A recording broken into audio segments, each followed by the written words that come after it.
पहले तो गर्म है ना, अभी बनाइए ना। हाँ, मेरे ऐसे ही लाया करो ये।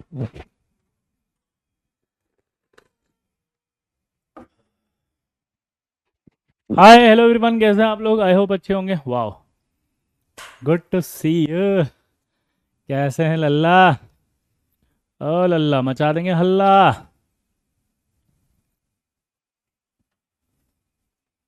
हाय लल्ला, मचाएंगे हल्ला। क्या मैं दिख रहा है? Am I audible? जल्दी जल्दी देख के फटाफट बोल दो।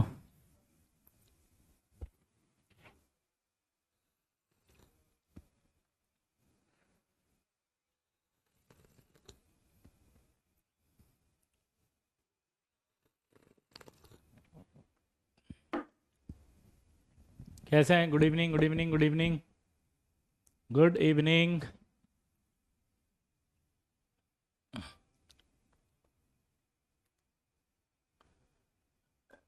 क्या मेरी आवाज़ आ रही है? बस इतना सा बता दो फटाफट से।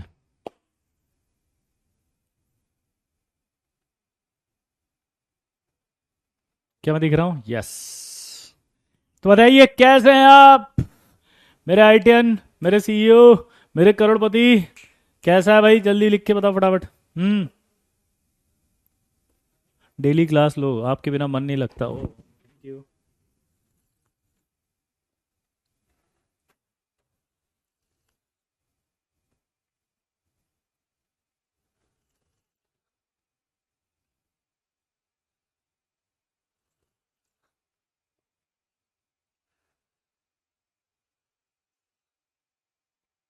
वाह, miss you lot. Thank you sir. Motivation चाहिए? अरे वाह, भगवान के दर्शन हो गए, गजब, अति उत्तम। आपकी बहुत आवश्यकता थी सर, अरे गजब। मेरे बड़े भाई का नाम भी विशाल है, अरे वाह। तो चलिए, आई होप मेरी आवाज़ आ रही है, क्लियर हो चुका है। अब हम अगला टॉपिक पढ़ेंगे, और उस अगले टॉपिक का नाम है,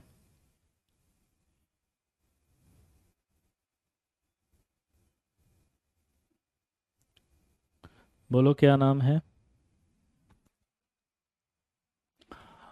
molecular orbital theory.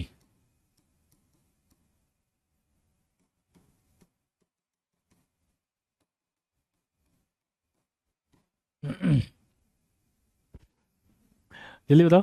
Molecular orbital theory. ए मोटी, क्या नाम है थ्योरी का बताओ? ए मोटी, ठीक है। किसी ने अगर पिछला कोई लेक्चर नहीं पढ़ा, किसी का कोई बैकलॉग है, तो कोई टेंशन मत लो, ये नया टॉपिक है, इंडिपेंडेंट टॉपिक है, इसका किसी से भी कोई लेना देना नहीं है। क्या बोला? जल्दी बताओ। इसका किसी से भी कोई भी लेना देना नहीं है, तो आप टेंशन मत लेना। समझ में आया? ए मोटी, ठीक है। तो अब ए मोटी क्या होती है वो समझते हैं। सबसे पहले केमिकल बॉन्डिंग को समझाने के लिए, दोबारा सुनना, केमिकल बॉन्डिंग को समझाने के लिए जो है हमारे पास सबसे पहले थ्योरी आई थी वीबीटी। वीबीटी जब आया तो वीबीटी ने कहा कि भैया बॉन्ड बनता है, और वीबीटी ने काफ़ी सारी चीज़ें समझाई। अब अकॉर्डिंग टू वीबीटी, समझ रहे हो, बहुत सारी चीज़ें आई, लेकिन उसमें कुछ ड्रॉबैक्स आए। अकॉर्डिंग टू जो वीबीटी था, वो बहुत सारी चीज़ें आई, लेकिन उसमें क्या आया? कुछ ड्रॉबैक्स आए। तो वो जो ड्रॉबैक आए वो पहले पढ़ने पड़ेंगे। तो पहला ड्रॉबैक ये था कि जैसे O2 है, तो अकॉर्डिंग टू वीबीटी अगर हम बात करें, अकॉर्डिंग टू वीबीटी अगर हम बात करें, तो according to VBT O2 is diamagnetic, but actually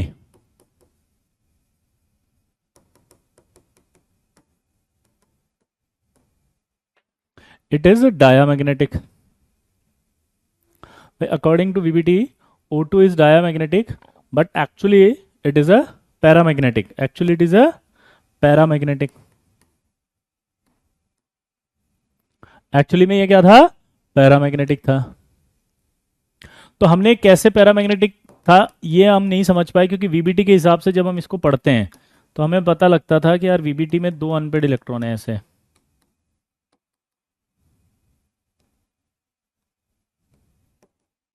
1s2 2s2 2p4, कितने अनपेड इलेक्ट्रॉन दिखाई दे रहे हैं? दो।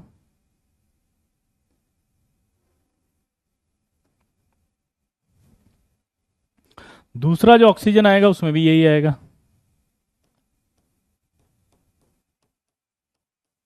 2। जब ये दोनों बॉन्ड बनाएंगे तो O2 बनेगा ऐसे। तो जब ये ऐसे बनेगा तो क्या दिखाई दे रहा है, ये डायामैग्नेटिक। तो O2 एक्चुअली में डायामैग्नेटिक था VBT के हिसाब से, लेकिन जब एक्चुअली में देखा गया तो कैसा था, पैरामैग्नेटिक। तो VBT can not explain paramagnetic behaviour of O2 molecule. तो ड्रॉबैक क्या आया बताओ, कि VBT can't explain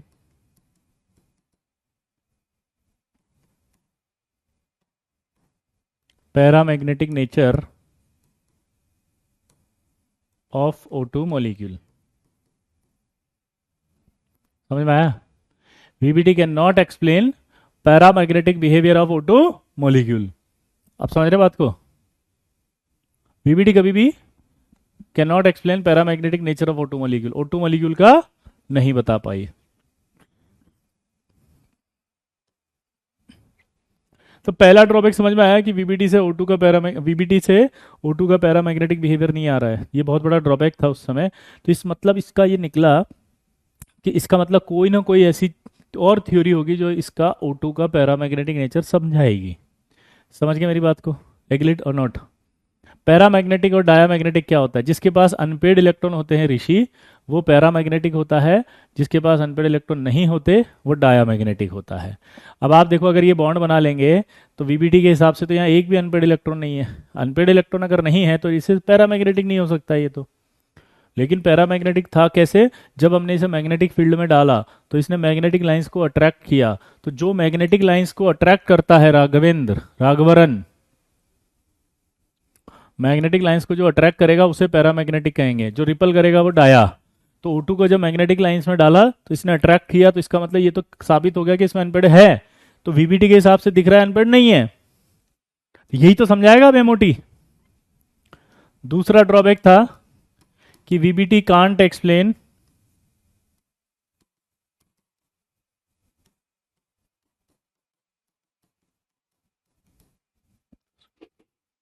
VBT can't explain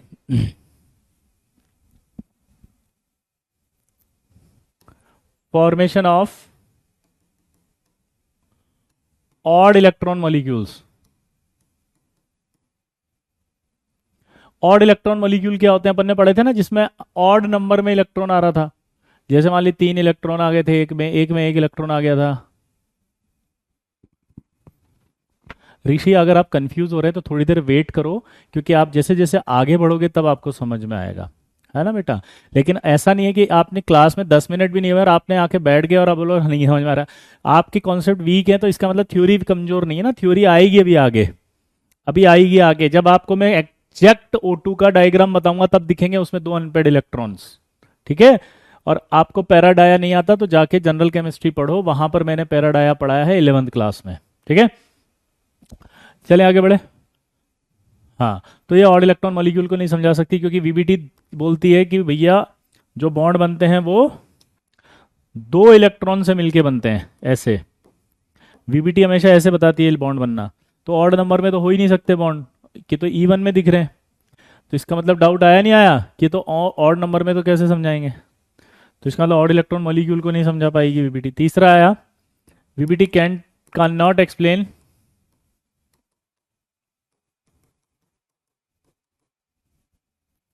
fractional bond order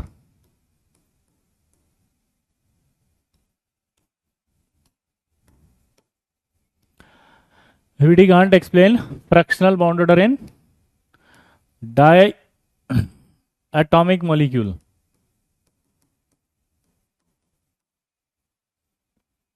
VBT can't explain fractional bond order in diatomic molecule, but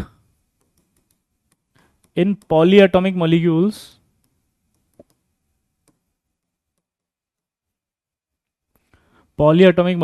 it is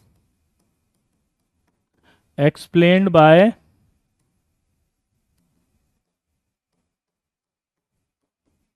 resonance। VBT can't explain fractional bond order in diatomic molecule, but in polyatomic molecule की अगर हम बात करें, ठीक है, तो उस condition में वो रेजोनेंस से बताएगा। ठीक है, जैसे आपने पढ़ा भी था रेजोनेंस अगर होता है तो। ठीक है, तो 3 ड्रॉबैक थे हमारे। जैसे मान लीजिए एनओ था, अगर आपको याद है एनओ का डायग्राम जब बताया था मैंने, तो एनओ में बॉन्ड ऑर्डर बताया था 2.5। तो अब ये कहता है वीबीटी की यार एक बॉन्ड जो बनता है वो तो 2 इलेक्ट्रॉन से मिलके बन रहा है, तो इसका मतलब बॉन्ड ऑर्डर 1 आएगा जब 2 इलेक्ट्रॉन मिलेंगे। तो इसका मतलब 2.5 आ रहा है, तो क्या 2.5 से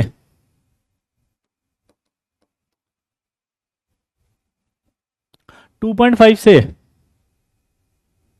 0.5 कहां से आया? फ्रैक्शनल मतलब ये होता है, ये इंटीजर वैल्यूज होती है 1 2 3 4, लेकिन अगर 2.5 है तो फ्रैक्शनल, 1.5 है तो फ्रैक्शनल। फ्रैक्शनल क्या होता है? ठीक है अमन, तो फ्रैक्शनल बॉन्ड ऑर्डर को भी नहीं समझा पाया कि 2.5 आएगा। ठीक है, इन सब प्रॉब्लम को दूर करने के लिए, for removal of these impurity, Hund's and Mulligan proposed a theory which is called molecular orbital theory। Hund's और मुलिगन ने थ्योरी दी थी जिसका नाम था एमओटी, मोलिकुलर ऑर्बिटल थ्योरी। अब समझना मोलिकुलर ऑर्बिटल थ्योरी क्या कहती है। मोलिकुलर ऑर्बिटल थ्योरी को पढ़ने से पहले एक चीज मुझे बताओ, ये फॉर्मूला आप सबको पता है कि नहीं पता? ये वाला फॉर्मूला आपको पता है या नहीं पता, जल्दी बताओ। लैम्डा बराबर एच अपॉन एम वी। बोलो बोलो। मेरे पे हाथ मत जोड़े, वो सारे डायग्राम अपने आप समझ में आएंगे जब एमओटी पढ़ेगा। हाथ मत जोड़ो यहाँ पे। एक बच्चा कह रहा हाथ जोड़ता हूँ दोबारा बता दो, अबे ये तो कुछ भी नहीं है, ये तो सारे वापस आएंगे, यही तो प्रॉब्लम सोल्व करेंगे तो एमओटी पढ़ेंगे। एमओटी पढ़ते पढ़ते दूर हो जाएंगे वो सारे डाउट। थोड़ी देर रुको तो सही। पता है ना डी ब्रोगली? नहीं पता तो ये याद हो गया। अब इसे कहते हैं लेमडा वेव, ये होता है मास। अब सोचो अगर मास ज्यादा होगा तो लेमडा कम होगा, और अगर मास कम होगा तो लेमडा ज्यादा होगा। क्लियर सबको? क्या बोले जल्दी बताओ। लेमडा ज्यादा हो मतलब अगर किसी का मास कम है तो लेमडा ज्यादा होगा, मतलब उसमें वेव नेचर ज्यादा होगी। यहां तक समझ में आ गया? अभी आएगा फ्रैक्शनल बॉन्ड ऑर्डर कैसे रिप्रेजेंट करेंगे पार्थ। ठीक है पेशेंस। आप अभी तक आईआईटी जी एडवांस का सबसे इंपॉर्टेंट टॉपिक पढ़ रहे हो जिसका नाम है मॉलिक्यूलर ऑर्बिटल थ्योरी। इसमें सवाल पक्का आता है हर साल।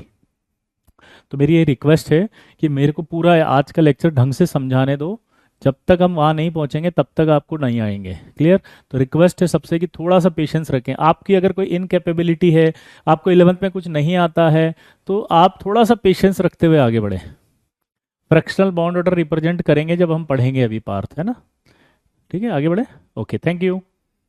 तो मेरा ये सवाल है कि इलेक्ट्रॉन क्या होता है? इलेक्ट्रॉन का मास ज्यादा है या कम है, जल्दी बताओ। इलेक्ट्रॉन का मास ज्यादा है या कम है? तो आपको पता है इलेक्ट्रॉन का मास तो बहुत कम होता है, नेग्लिजिबल। तो इसका मतलब अगर मास कम है तो उसका लेमडा क्या होगा? बहुत ज्यादा होगा। मास अगर कम है तो उसका लेमडा क्या होगा? ऑब्वियस सी बात है, लेमडा ज्यादा होगा। इसका मतलब है कि इलेक्ट्रॉन जो होगा उसमें वेव नेचर ज्यादा होगा। तो जब इलेक्ट्रॉन मिलेंगे आपस में बॉन्ड बनाने के लिए, तो जो बॉन्डिंग होगी वो बॉन्डिंग किससे होगी? वेव नेचर के हिसाब से होगी। ये बताया है मोटी ने। वेव नेचर के हिसाब से मीटिंग होगी इलेक्ट्रॉन्स की। तो वेव जो होती है वो 2 तरह से मिलती है। वेव पढ़ी होंगी आपने, नहीं पढ़ी तो आगे पढ़ लोगे। तो वेव 2 तरह से मिलती है, एक होता है कंस्ट्रक्टिव इंटरफेरेंस और एक होता है डिस्ट्रक्टिव इंटरफेरेंस। तो वेव जो होती है वो 2 तरह से मीटिंग करेगी, कंस्ट्रक्टिव और डिस्ट्रक्टिव। This is wave. अब अगर ये सेम फेज में है, जैसे ये ए है ये बी है, तो ये हो जाएगा आपका साई ए, ये हो जाएगा आपका साई बी। दोबारा बोलो। ये आपका ए है ये बी है, तो इसका मतलब साई ए साई बी। ये सेम फेज होता है। अगर सेम फेज में होंगी तो कंस्ट्रक्टिव इंटरफेरेंस होगा, मतलब ये दोनों मिल जाएंगी। कंस्ट्रक्टिव इंटरफेरेंस होगा और ये मिल जाएंगी तो क्या बनेगा? ये साई ए प्लस साई बी। अगर ये अपोजिट फेज में हुई तो डिस्ट्रक्टिव इंटरफेरेंस होगा। अगर ये अपोजिट फेज में हुई तो डिस्ट्रक्टिव इंटरफेरेंस होगा। क्या बोले जल्दी बताओ। अगर ये ऐसे हुई तो ये डिस्ट्रक्टिव इंटरफेरेंस होगा। तो डिस्ट्रक्टिव इंटरफेरेंस में क्या होता है? आपके घट जाएंगी वेव।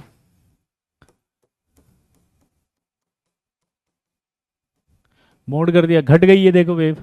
लेकिन अगर यही सेम होते दोनों, यानी एटम सेम ले लेते अपन, ये ए है और ये भी ए है, ये साई ए हो गया, साई ए। तो जब सेम फेज में होंगे तो कंस्ट्रक्टिव इंटरफेरेंस होगा, कंस्ट्रक्टिव इंटरफेरेंस होगा तो ये आपस में जुड़ जाएंगे दोनों, ये तो वैसे ही टू साई ए हो जाएगा।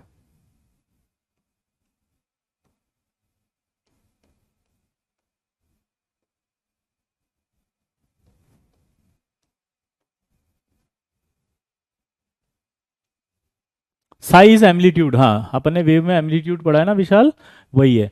तो यानी कि हम दो चीजें बोल सकते हैं, फटाफट बोलो क्या, कि अगर electron wave meet in same phase, electron wave meet in same phase, then there would be constructive interference. Constructive interference होगा तो इलेक्ट्रॉन की प्रोबेबिलिटी इंक्रीज होगी, देखो ना बढ़ रहा है। कंस्ट्रक्टिव इंटरफेरेंस तो इलेक्ट्रॉन की प्रोबेबिलिटी इंक्रीज होगी। अगर से दो इलेक्ट्रॉन वेव अपोजिट फेज में मिलेंगी तो वहां पर डिस्ट्रक्टिव इंटरफेरेंस होगा। डिस्ट्रक्टिव इंटरफेरेंस होगा तो इलेक्ट्रॉन वेव की डेंसिटी घटेगी। यहां तक क्लियर है सबको, बोलो हाँ या ना। कि अगर सेम फेज में मिलेंगे तो कंस्ट्रक्टिव इंटरफेरेंस होगा।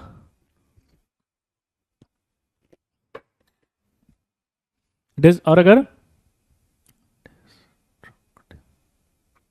ठीक है, तो उन्होंने क्या बोला कि when electron wave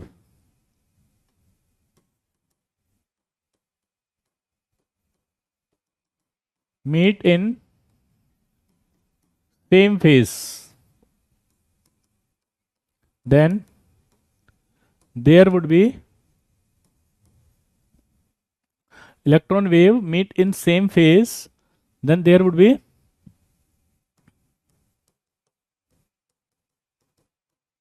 constructive interference, आया ना, there would be constructive interference, आया ना।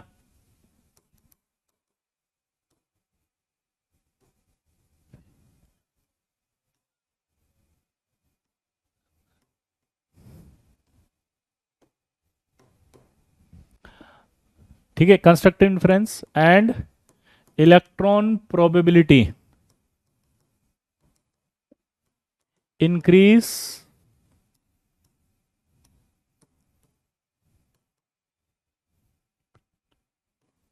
between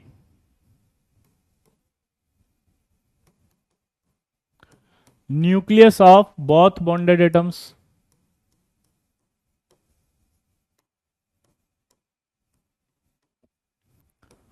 formed molecular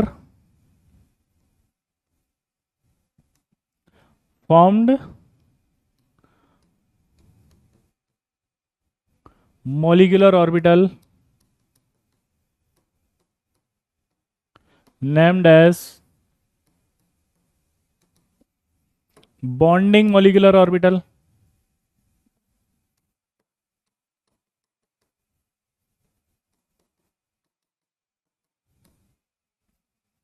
named as bonding molecular orbital, which has lower energy than the atomic orbital.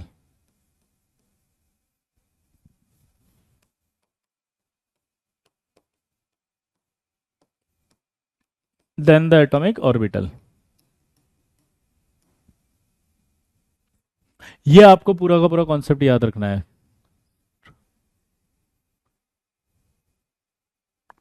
दोबारा सुनना कि जब दो इलेक्ट्रॉन वेव आपस में मीटिंग करने आएगी तो वहां पर सेम फेज अगर होगा तो कंस्ट्रक्टिव इंटरफेरेंस होगा। कंस्ट्रक्टिव इंटरफेरेंस में वेव की इलेक्ट्रॉन की प्रोबेबिलिटी बढ़ेगी। तो उन्होंने एमओटी वालों ने बोला कि बढ़ा हुआ जो रीजन है उसका नाम है बॉन्डिंग मॉलिक्यूलर ऑर्बिटल। अब वो बॉन्डिंग मॉलिक्यूलर ऑर्बिटल क्या, अट्रैक्शन से बन रहा है। तो मैंने आपको बताया था जब भी अट्रैक्शन होता है तो एनर्जी कम होती है, यानी कि रिलीज होती है। आया ना, क्लियर। तो यहां पर क्या होगा, ठीक है, Rishi please change the batch, okay, change the teacher, done. तो यहां पर क्या होगा कि प्रोबेबिलिटी जो होगा वो इंक्रीज होगा इलेक्ट्रॉन का, तो दोनों न्यूक्लियस के बीच में इलेक्ट्रॉन की प्रोबेबिलिटी बढ़ेगी।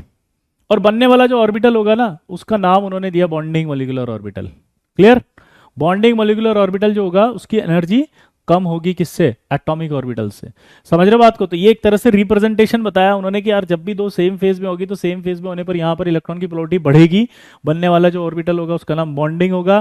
क्योंकि अट्रैक्शन से बन रहा है इसलिए इसकी एनर्जी कम होती है, क्योंकि जब भी अट्रैक्शन होता है तो एनर्जी कम होती है, और एनर्जी कम होने के बाद इसका किससे कम होगी? एटॉमिक ऑर्बिटल से, क्योंकि वो अट्रैक्शन से बना है। क्लियर? लेकिन अगर यहीं पर चेंज कर दें इसको, तो क्या चेंज कर दें कि when electron wave meet in opposite phase,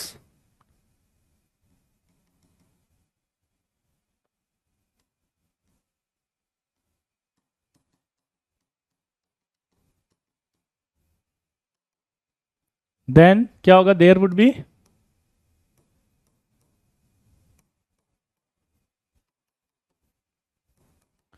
destructive interference.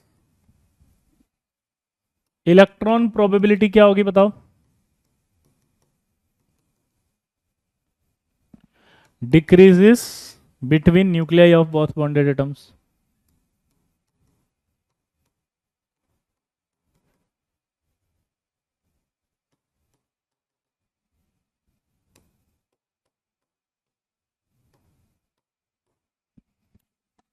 between nucleus of both bonded atoms formed molecular orbital named as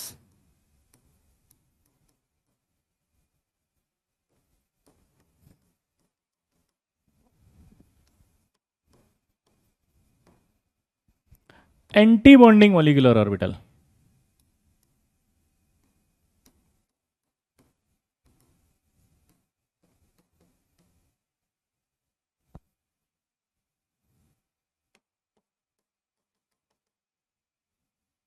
इसका मतलब क्या होगा? ABMO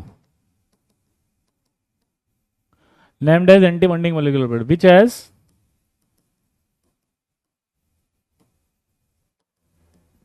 higher energy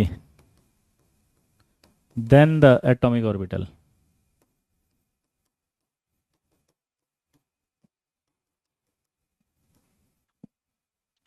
क्या लिखा है इसमें? जो था when electron wave meet in opposite phase then there would be the destructive interference.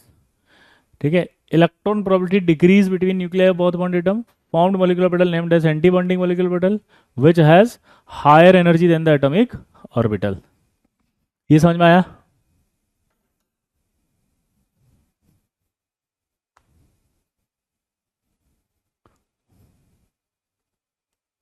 Clear? और ये रीजन आपको लिखना पड़ेगा, ये due to repulsion electron probability decrease हो रही है ना between nuclei of both bonded atom. यहां पर आप चाहो तो ये भी लिख सकते हो due to repulsion.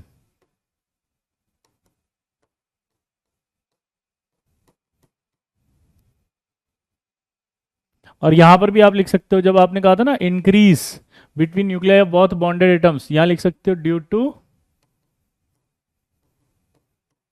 Attraction, due to attraction. ठीक है? अब आपको एक सवाल समझ में आएगा, अनन्या वीबीटी क्या है? ये पढ़ने के लिए 11th क्लास का बॉन्डिंग पढ़ना पड़ेगा, वहां पर वीबीटी पढ़ाई जाती है। उसका फुल नेम होता है वैलेंस बॉन्ड थ्योरी। क्या नाम होता है? Valence bond theory. क्लियर?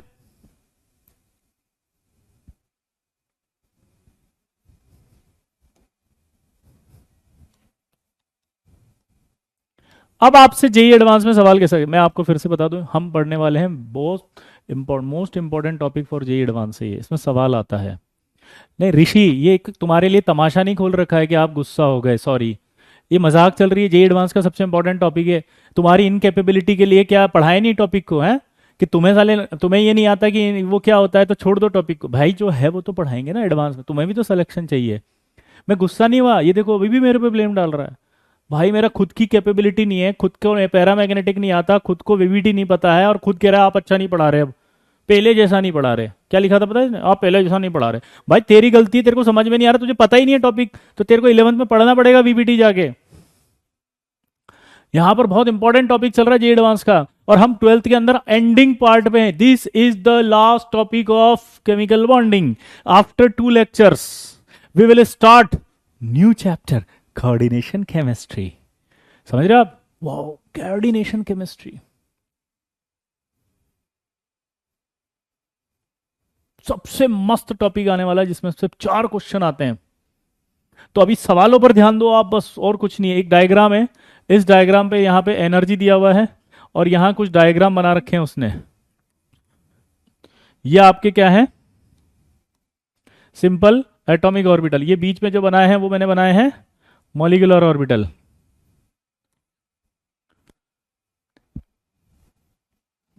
आपको डायग्राम दे दिया, यहां बीच में उसने बनाया है मॉलिक्यूलर ऑर्बिटल, यहां बनाया है एटॉमिक ऑर्बिटल, यहां बनाया एटॉमिक। जेई एडवांस में सवाल अब आएगा कि इसमें से कौन सा बॉन्डिंग है और कौन सा एंटी बॉन्डिंग है, बताओ।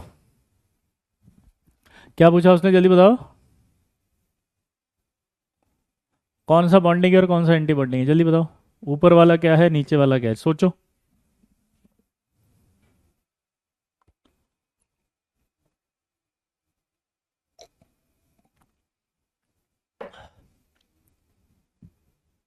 जेई मेंस में भी सबसे इंपॉर्टेंट टॉपिक पढ़ रहे हैं। जेई मेंस में तो 2 सवाल पक्के आते हैं इसके।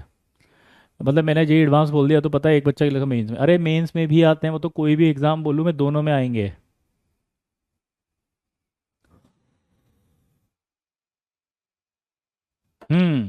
तो देखो इधर, अभी नीचे वाला जो दिखाई दे रहा है ना, ये नीचे वाला होगा अपना बॉन्डिंग मॉलिक्यूलर ऑर्बिटल। अगर मैं इसको साई ए लिख दूं, इसको साई बी लिख दूं, तो ये आपका साई ए माइनस साई बी बनेगा। और नीचे वाला जो होगा वो साई ए प्लस साई बी बनेगा। ठीक है? और ये जो होगा बॉन्डिंग होगा, और ये जो ऊपर वाला है वो एंटी बॉन्डिंग होगा। दोबारा से बोलो, नीचे वाला क्या होगा? Bonding molecular orbital.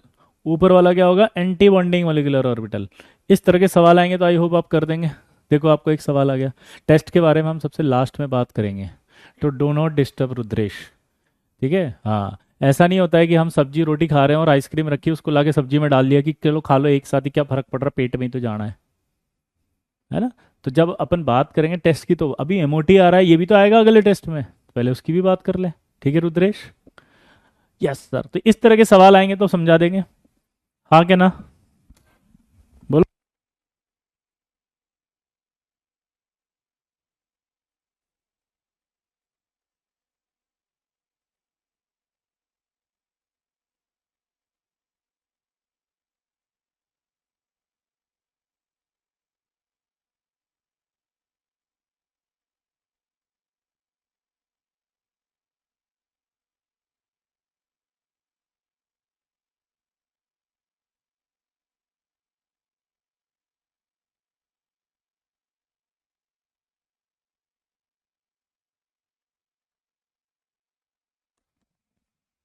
हो गया? अब इधर देखो।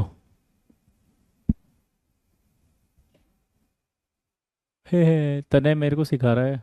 आगे बढ़ते हैं अब ये जो बीच में लिखा हुआ है ना, इसको हम कहते हैं wave function. This is called wave function. ये पूरा वेव फंक्शन क्वांटम मैकेनिक्स होती थी। क्वांटम मैकेनिक्स का मतलब समझते हो आप? Quantum theory. और ये इक्वेशंस बहुत हैवी होती थी, साई ए प्लस साई बी ऐसे करके बहुत लंबा चौड़ा चलता था।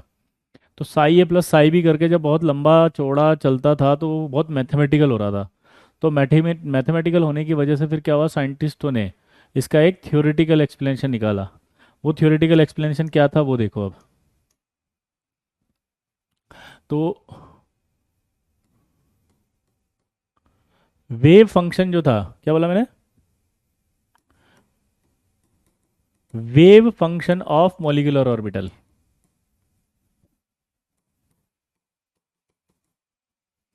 is explained by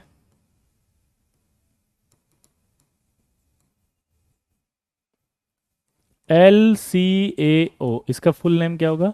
linear combination of atomic orbital. क्या नाम है इसका full form?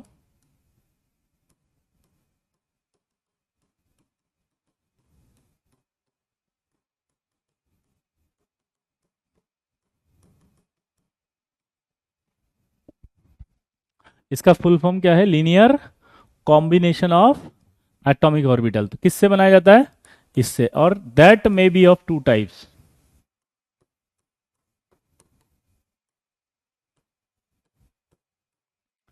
First axial, second sideways. Simple फंडा था कि जब वेव्स आपस में आके मिलती है, क्या बोला, वेव आपस में जब मिलती हैं तो वेव आपस में मिलने के बाद मॉलिक्यूलर ऑर्बिटल बनाएगी। तो यार ये वेव मिलती हैं तो इसको मैथमेटिक्स से समझाया था क्वांटम मैकेनिक्स वालों ने, तो उसकी मैथमेटिक्स इतनी हैवी हो गई थी कि हम फंस गए, हम समझ में नहीं आती थी। तो फिर उन्होंने क्या किया, उसका थ्योरेटिकल एक्सप्लेनेशन निकाला कि यार वेव फंक्शन को किससे समझाएंगे हम, LCAO से, लैको, linear combination of atomic orbital theory से। और वो ये कहा कि ये भी दो तरह की होगी, that may be of two types. तो ये दो तरह की होगी, और वो दो तरह की में पहला होगा एक्सियल और दूसरा होगा साइडवेज। तो वेव फंक्शन दो तरह से हमें पढ़ना था, एक साइडवेज, इससे हम क्या बनाने वाले हैं बताओ, बॉन्डिंग और एंटी बॉन्डिंग। ठीक है, अब बात आती है आगे, पहला एक्सियल।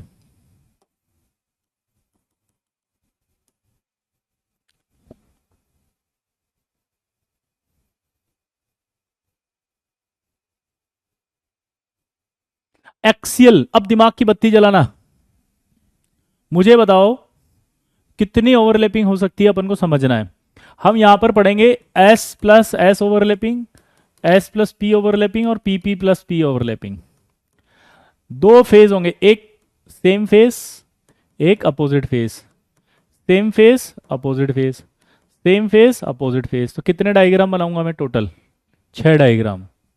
हाँ, ये श्रोडिंगर वेव इक्वेशन, बिल्कुल सही है Ananya, you are so intelligent, oh my god, amazing. Hi Ananya, आप इतने इंटेलिजेंट कैसे हैं, वाह।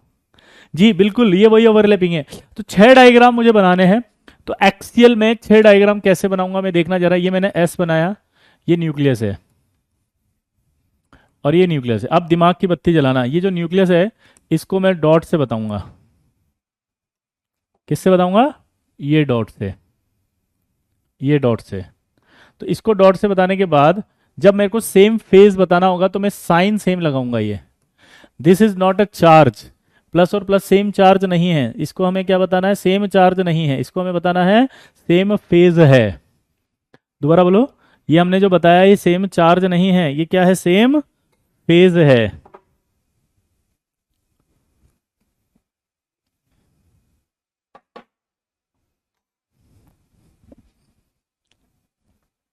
तो अब मुझे बताओ कि इन दोनों में फेज कौन सा है। अब स्टेटमेंट एक एक करके चलेंगे और डायग्राम आप बताओगे। मुझे ये बताओ कि इन दोनों में जो फेज है वो सेम है या नहीं है। हम्म, फेज सेम है। दूसरा स्टेटमेंट, सेम फेज जब होता है तो इलेक्ट्रॉन मतलब तो कंस्ट्रक्टिव होगा या डिस्ट्रक्टिव, बताओ। सेम फेज है तो कंस्ट्रक्टिव होगा या डिस्ट्रक्टिव, बोलो।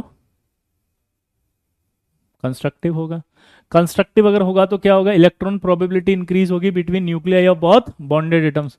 ये इलेक्ट्रॉन की प्रोबेबिलिटी ऐसे चारों तरफ अगर है तो वो क्या होगी, इंक्रीज होगी between nuclei of both bonded atoms.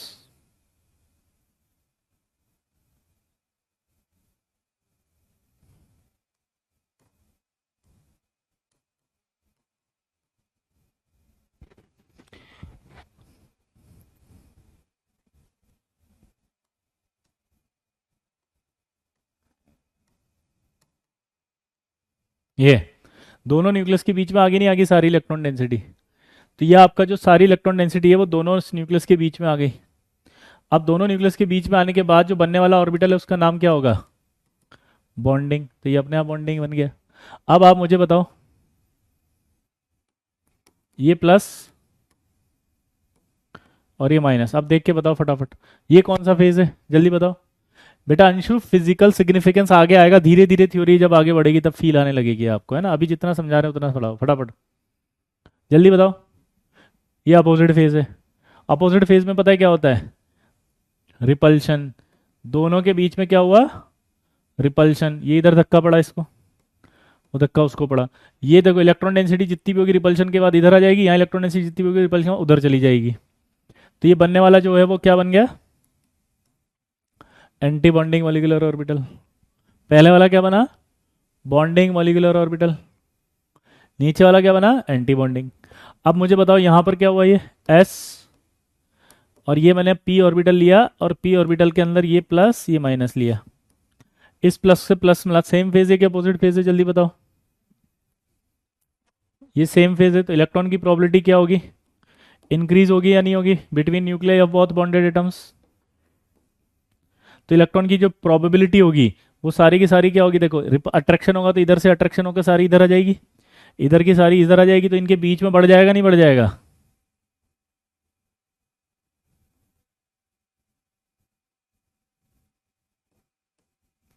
ये देखो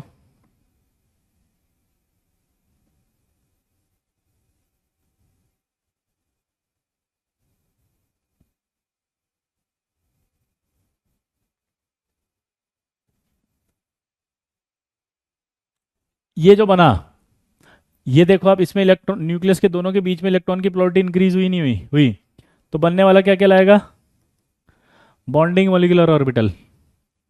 लेकिन अगर मैं इसी का एक और बना दूं ऐसे, ये न्यूक्लियस ये प्लस, ये प्लस की जगह माइनस,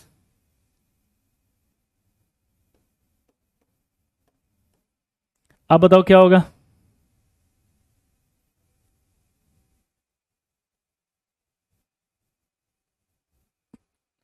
सेम फेज है अपोजिट फेज, अपोजिट फेज तो धक्का पड़ेगा, धक्का पड़ेगा तो क्या होगा, ये इधर आएगा धक्के के बाद,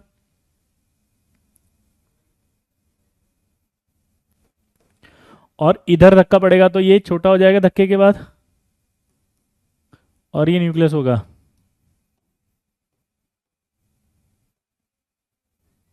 जो मैं ब्लू से बना रहा हूं ये न्यूक्लियस है,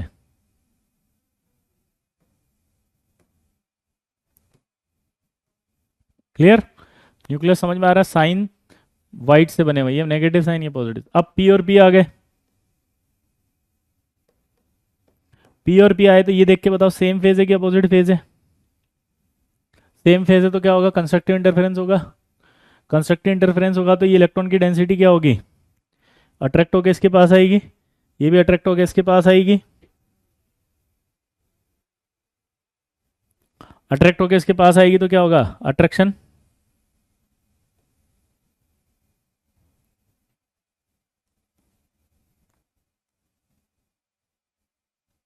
ये तो क्या होगा यहाँ पे, नेगेटिव नेगेटिव पॉजिटिव, हाँ है ना, बनने वाला क्या कहलाएगा,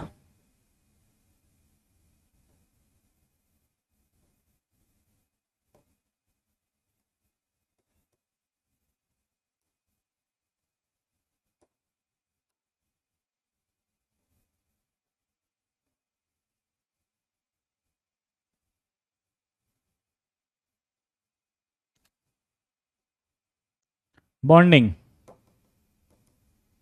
अब देख के बताओ, पॉजिटिव नेगेटिव, धक्का पड़ेगा सेम तो है नहीं,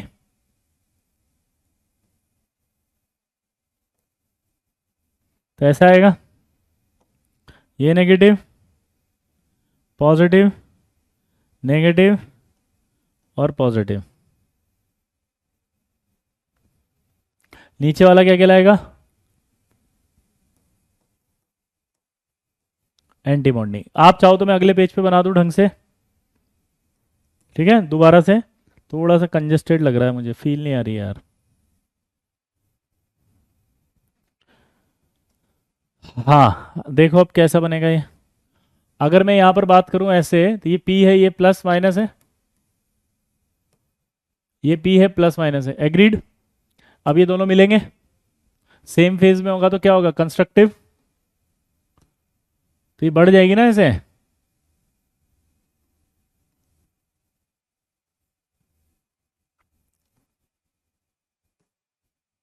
ये नेगेटिव पॉजिटिव, इसका नाम क्या होगा, बॉन्डिंग मोलिकुलर ऑर्बिटल। और अगर मैं इसको अपोजिट कर दूं, ये नेगेटिव ये positive, sorry positive negative negative positive, अब रिपल्शन होगा नहीं होगा, खुद ही बताओ।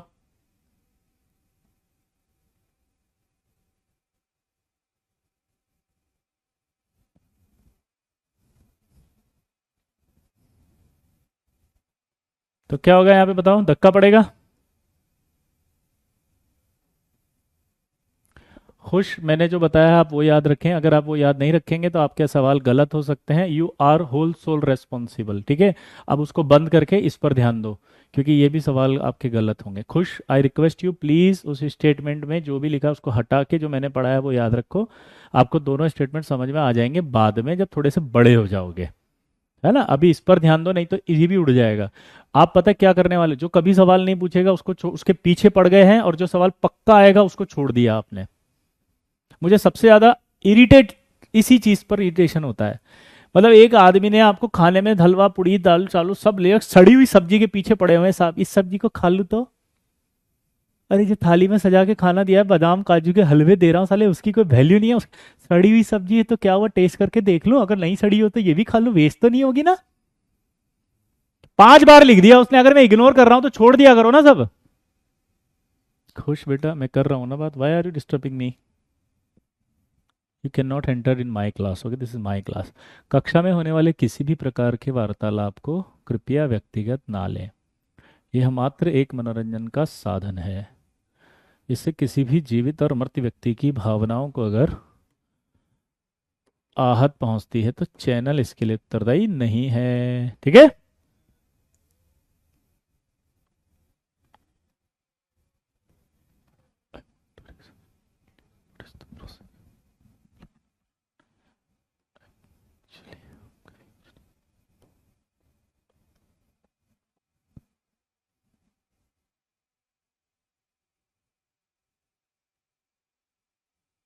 अरे खुश अमन, तेरे को तो विश्वास कभी नहीं होने वाला।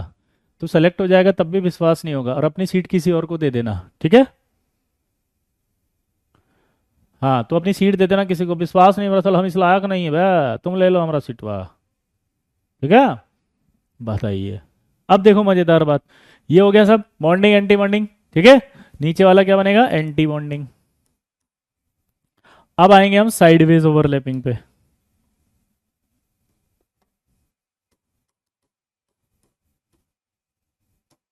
साइडवेज ओवरलैपिंग में क्या होगा सोचो आप। पी और पी मिलेंगे, पी और डी मिलेंगे, डी और डी मिलेंगे। पी और पी जो मिले वो एक तो सेम फेज में opposite, same phase opposite, same phase opposite.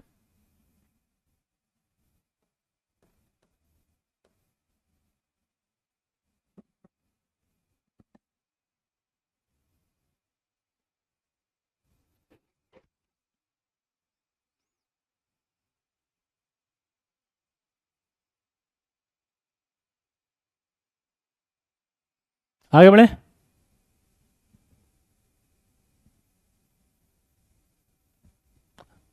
Sideways overlapping की जब बात करें तो पहले आप ये बताओ, ये पी और पी है,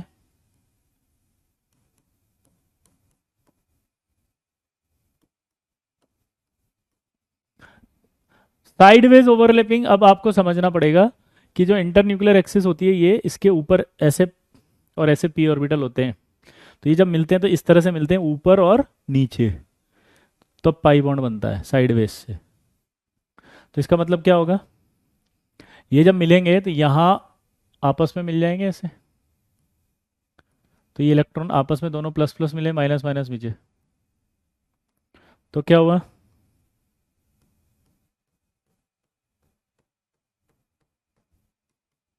माइनस। क्या बना ये, बॉन्डिंग मॉलिक्यूलर ऑर्बिटल। क्योंकि यहाँ इलेक्ट्रॉन की प्रोबेबिलिटी बड़ी है न्यूक्लियस के ऊपर और नीचे, साइडवेज में न्यूक्लियस के ऊपर नीचे देखना है, साइडवेज में न्यूक्लियस के ऊपर नीचे देखना है। लेकिन अगर मैं इसको अपोजिट फेज में ले लूं तो क्या होगा, देखो प्लस माइनस, और ये माइनस ये प्लस। अब बताओ क्या होगा, अगर हम ये प्लस और माइनस लिया, ये माइनस और ये प्लस लिया, और ये पास आया आपस में, तो अब क्या होगा,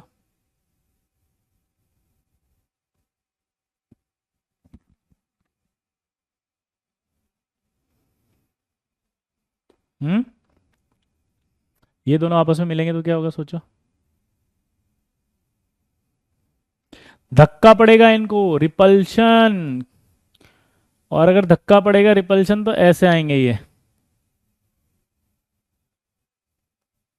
ये प्लस ये माइनस, ये माइनस ये प्लस। तो बनने वाले में धक्का पड़ा तो यहाँ इलेक्ट्रॉन प्रॉपर्टी ऊपर नीचे घट गई, तो ये क्या बनेगा? A B M O. क्या बनेगा? A B M O. क्या बनेगा? A B M O. लेकिन अगर मैं यहीं पर इसको डी ले आऊं तो ये डी, ये D, plus plus minus minus, plus plus minus minus. अब ये दोनों सेम फेज है कि नहीं है बताओ? सेम फेज है तो कंस्ट्रक्टिव इंटरफेरेंस होगा। यहाँ की सारी इलेक्ट्रॉन डेंसिटी उठ कर इसमें आ जाएगी, वहां से भी सारी इलेक्ट्रॉन डेंसिटी उठ के इसमें आ जाएगी। तो यहाँ बीच में इलेक्ट्रॉन की प्रोबेबिलिटी बढ़ेगी या नहीं बढ़ेगी बताओ? अरे बीच में इलेक्ट्रॉन की प्रोबेबिलिटी बढ़ेगी या नहीं बढ़ेगी? यहाँ से इलेक्ट्रॉन डेंसिटी इसमें आ जाएगी सारी, यहाँ से इलेक्ट्रॉन डेंसिटी इसमें आ जाएगी सारी, तो बीच में इलेक्ट्रॉन की प्रोबेबिलिटी बढ़ेगी नहीं बढ़ेगी? तो क्या होगा? बॉन्डिंग। और यहाँ छोटे हो जाएंगे दोनों चुन्नू।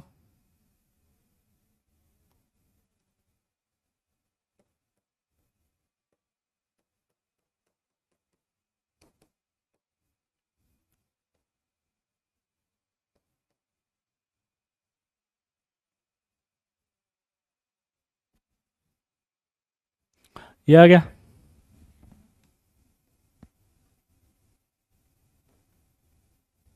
ये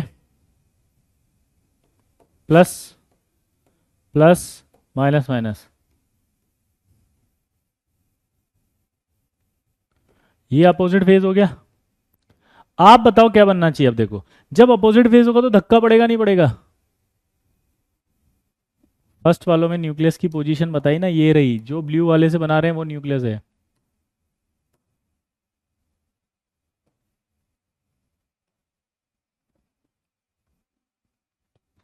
धक्का पड़ेगा तो इधर आ जाएगा, वो उधर चला जाएगा।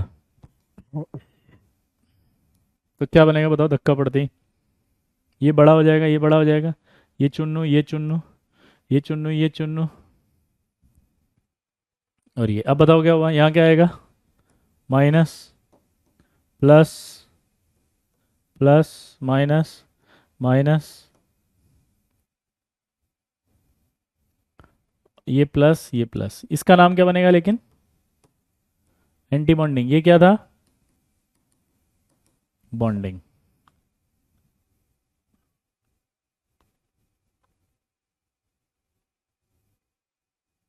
क्लियर? अब क्या आएगा? पी और डी की बताओ।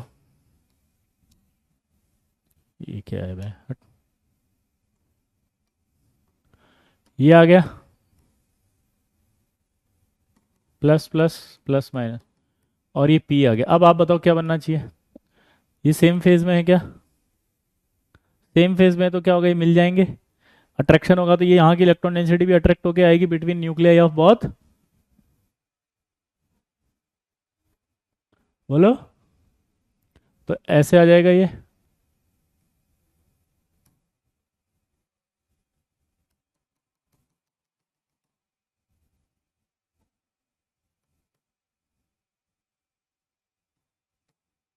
इसका नाम बनेगा बॉन्डिंग। ये न्यूक्लियस है और ये न्यूक्लियस है।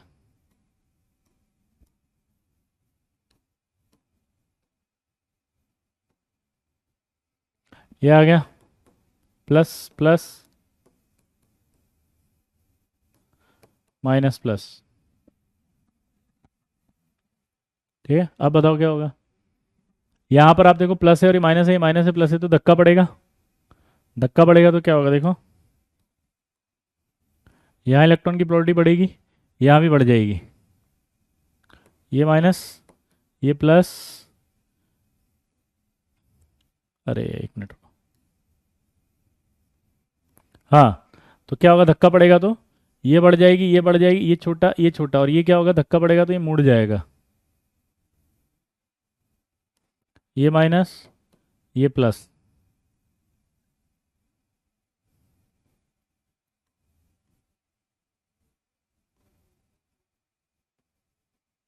यहाँ आएगा प्लस ये माइनस, यहाँ क्या जाएगा? अब ये मुड़ गया तो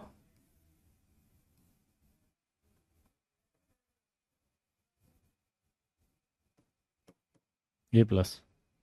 अब ये मुड़ गया तो क्या बनेगा? ये एंटी बॉन्डिंग।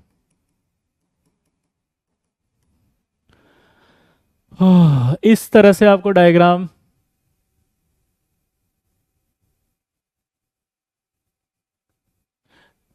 ठीक है। अब दिमाग की बत्ती जलेगी, थोड़ा सा डायग्राम खुद बनाना सीखें आप, क्योंकि इस पर जे एडवांस में पैराग्राफ आया है। आप लोगों को पहली स्टेटमेंट ना दोबारा से एक बार एक्सप्लेन कर रहा हूँ अच्छे से, ताकि जे एडवांस का पैराग्राफ आपसे हो जाए।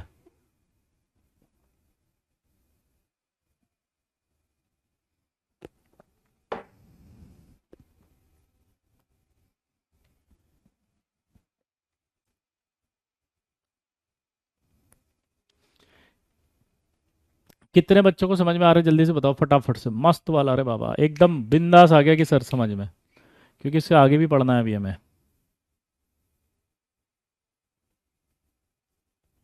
जल्दी जल्दी लिख दो।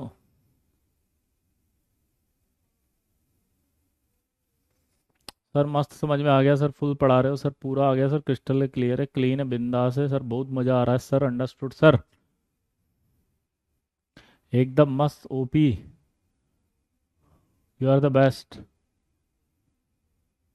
चमक गया सर, ठीक है। अब देखो ये पूरे डायग्राम पता है मैंने कहाँ से बनाए? दिमाग की बत्ती जलेगी तो समझ में आएगा कहाँ से बनाए। मैंने सारे डायग्राम इन दो स्टेटमेंट से बनाए थे। कहाँ गए वे वो? हैं? ए भैया क्या करते हो जी? इन दो स्टेटमेंट से बनाए डायग्राम्स। अगर आप इन दोनों स्टेटमेंट को पढ़ लो तो आपको सारे डायग्राम समझ में आ जाएंगे। ध्यान सुनना,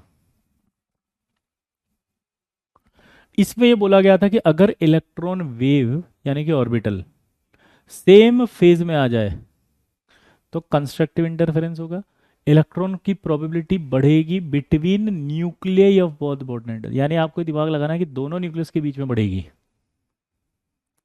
ड्यू टू अट्रैक्शन। और जो ऑर्बिटल होगा बस वो क्या होगा? बॉन्डिंग। और उसकी एनर्जी एटॉमिक ऑर्बिटल से कम होगी। ठीक है, दोबारा सुनना, सेम फेज में होगा तो कंस्ट्रक्टिव, इलेक्ट्रॉन की probability increase between nuclei of both bonded atoms, between nuclei of both bonded atoms. ठीक है, बनने वाला ऑर्बिटल क्या होगा? बॉन्डिंग।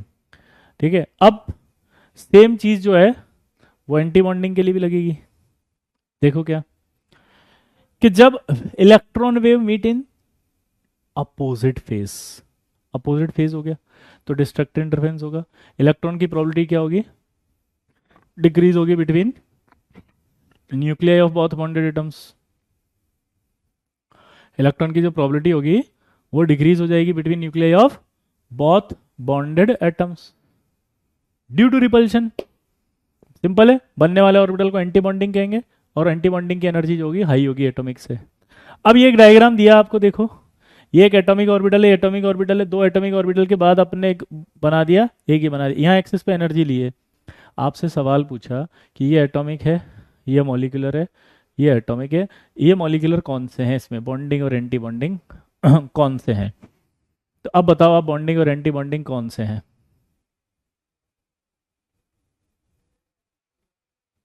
तो जिसकी एनर्जी कम है वो बॉन्डिंग है, इसकी एनर्जी ज़्यादा एंटी बॉन्डिंग है, बात खत्म।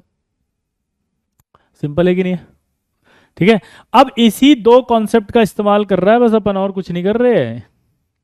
आप समझ नहीं रहे यार पॉइंट को? क्या, कि दो तरह की ओवरलैपिंग है, एक एक्सियल एक साइडवेज। अब देखो ये एटॉमिक ऑर्बिटल में जो बिंदी है वो है न्यूक्लियस, मैं उसको एक ही कलर से बनाऊंगा ताकि कंफ्यूजन नहीं आए, ये वाले कलर से। ये न्यूक्लियस है, ये सारे न्यूक्लियस है, जहां जहां मैं ये ब्लू कलर से बना रहा हूं। अब मुझे बताओ, ये न्यूक्लियस तो समझ में आ गया कि ये है, ये जो प्लस प्लस या प्लस माइनस है, it is a representation of phase. ये दिखाने के लिए कि अगर सेम फेज है तो प्लस प्लस, यानी सेम साइन होगा अंदर तो सेम फेज है, प्लस माइनस यानी अपोजिट फेज है, प्लस प्लस सेम फेज है, प्लस माइनस अपोजिट फेज है। यहां तक की बात समझ में आई?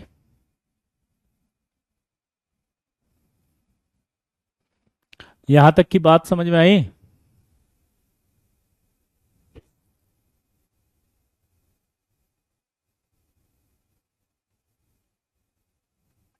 अब मुझे स्टेटमेंट बोलो कि अगर सेम फेज होगा तो इलेक्ट्रॉन की प्रोबेबिलिटी इंक्रीज होगी between nuclei of both bonded atoms. कहाँ इलेक्ट्रॉन की प्रोबेबिलिटी बढ़ेगी? न्यूक्लियस के बीच में। यानी कि यहां जितनी इलेक्ट्रॉन डेंसिटी जो मेरा हाथ दिख रहा है वो सारी अट्रैक्ट होकर के यहाँ आएगी बीच में। ये जो मेरा हाथ दिख रहा है ये सारी इलेक्ट्रॉन ऐसे अट्रैक्ट होकर आएगी बीच में। तो ये दोनों जो न्यूक्लियस दिख रहे हैं इन दोनों के बीच में इलेक्ट्रॉन की प्रोबेबिलिटी बढ़गी नहीं बढ़गी? देखो बढ़ी, इसलिए प्लस बता रहे हैं यहाँ पे। ठीक है, और इसका नाम बढ़ गई इसलिए क्या कहलाएगा? बॉन्डिंग। अब इधर आओ,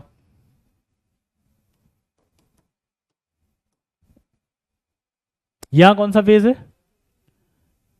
जल्दी बोलो। Opposite phase. अब बताओ अपोजिट फेज में क्या होगा? यहां पर आप देखोगे अपोजिट फेज है तो अपोजिट फेज में क्या होगा? इलेक्ट्रॉन की प्रोबेबिलिटी डिक्रीज होगी between nuclear both bonded atoms.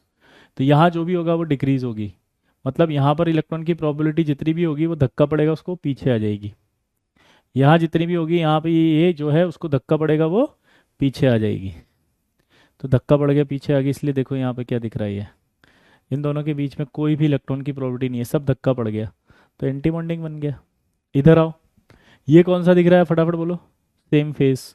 Same अगर फेज है तो इलेक्ट्रॉन की प्रोबेबिलिटी क्या होगी? इंक्रीज होगी between nuclei of both bonded atoms. तो यहाँ से इलेक्ट्रॉन की प्रोबेबिलिटी अट्रैक्ट होकर के यहाँ आएगी, यहाँ से इलेक्ट्रॉन की प्रोबेबिलिटी अट्रैक्ट होकर के यहाँ आएगी। तो ये दोनों मिल जाएंगे तो बड़ी हो जाएगी ना लोब। यहाँ से इलेक्ट्रॉन डेंसिटी इधर चलेगी तो ये छोटा हो गया ना भाई अपने आप ही। जिन बच्चों को ये समझ में नहीं आ रहा था कि छोटा है,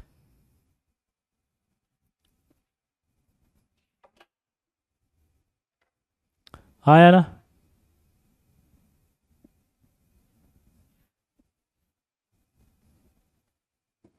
क्लियर? इधर आओ, ये कौन सा फेज है? अपोजिट। अपोजिट में धक्का होगा तो इधर जाएगी, इलेक्ट्रॉन की प्रोबेबिलिटी न्यूक्लियस में कम होगी तो ये वाले धक्का पड़ेगा। अब ये धक्का पड़ेगा तो ये छोटी होगी कि नहीं होगी? बस ये देख के बता दो। धक्का पड़ेगा ये छोटी हो जाएगी, यहाँ इलेक्ट्रॉन बढ़ेगी तो ये बड़ा हो जाएगा। ये देखो आप, ये बड़ा हो गया, ये धक्का पड़ गया इसलिए पीछे आ गई इलेक्ट्रॉन की डेंसिटी। तो इसका मतलब इन दोनों के बीच में इलेक्ट्रॉन की प्रोबेबिलिटी घट गई तो एंटी बॉन्डिंग। सिंपल। उधर आओ, अब आप सोचो ये कौन सा साइन है? Plus plus. मैं फिर से ब्लू वाले से बनाता हूँ न्यूक्लियस, कंफ्यूजन ही नहीं हो।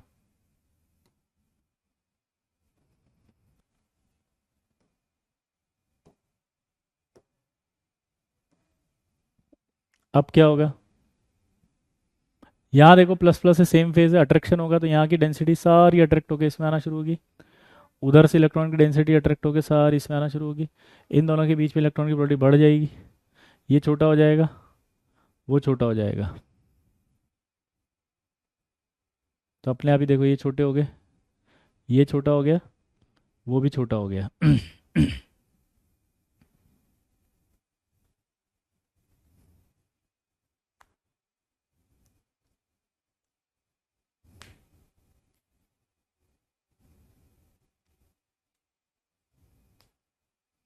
यहाँ देख के बताओ कौन सा फेज है?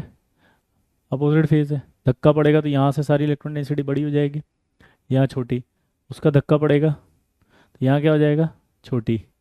तो देखो अब ये छोटा हो गया, ये बड़ा हो गया, ये छोटा हो गया, ये बड़ा हो गया, ये बड़ा हो गया ना, ये छोटा हो गया, वो बड़ा हो गया, ये छोटा हो गया। हाँ या ना? कोई डाउट? बोलो।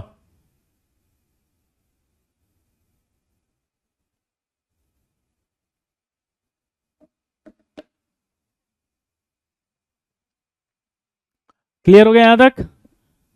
अरे हाँ तो बोल दे मेरे लल्ला। अब आएगा साइडवेज। साइडवेज क्या होता है कि इंटर न्यूक्लियर एक्सिस होती है ये जो मैंने बनाई, इस इंटर न्यूक्लियर एक्सिस के ऊपर नीचे देखना है आपको।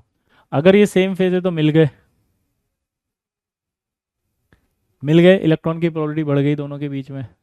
इलेक्ट्रॉन की प्रोबेबिलिटी बढ़ने कैसे देखते हैं समझ में आया? बॉन्डिंग। यहाँ देख के बताओ कौन सा फेज है? फिर से मैं न्यूक्लियस उसी से बना देता हूँ, ब्लू वाले से ही।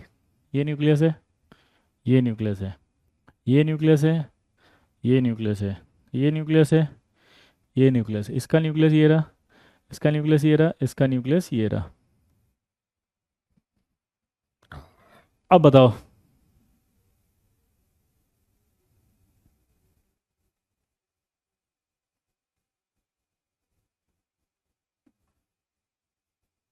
क्लियर? अगर आप ध्यान से देखो तो इन दोनों के बीच में क्या हो रहा है? Opposite phase. जब भी अपोजिट फेज देखोगे तो रिपल्शन। क्या बोला, जल्दी बताओ मैंने? जब भी अपोजिट फेज देखोगे तो क्या है? रिपल्शन।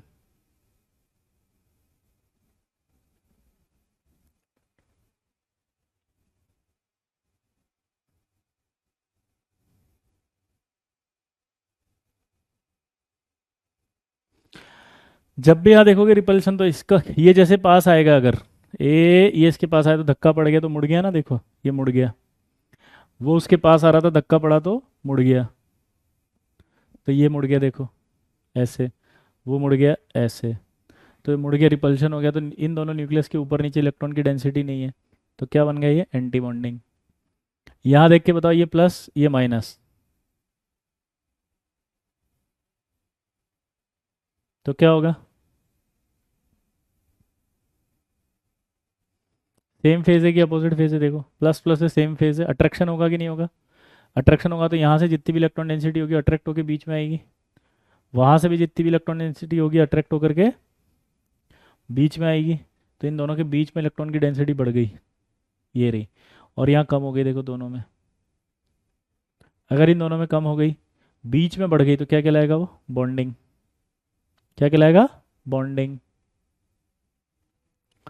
यहाँ देख के बताओ।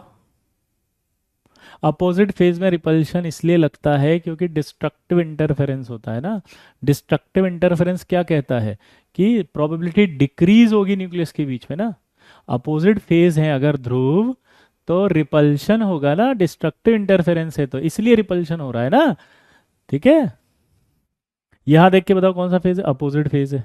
धक्का पड़ेगा, हाँ, इधर इलेक्ट्रॉन डेंसिटी उसमें आएगी, इसकी इलेक्ट्रॉन डेंसिटी उसमें चली जाएगी, इसकी इलेक्ट्रॉन डेंसिटी इधर और इसकी उधर। तो इसका मतलब ये दोनों बढ़ जाएंगे, ये दोनों छोटे हो जाएंगे, वो दोनों भी बढ़ जाएंगे और ये दोनों छोटे हो जाएंगे। तो ये दिखाई दिए, ये दोनों तो बड़े हो गए और ये दोनों छोटे हो गए। हाँ, सेम फेज मीनिंग बॉन्डिंग। वाह, वेरी गुड।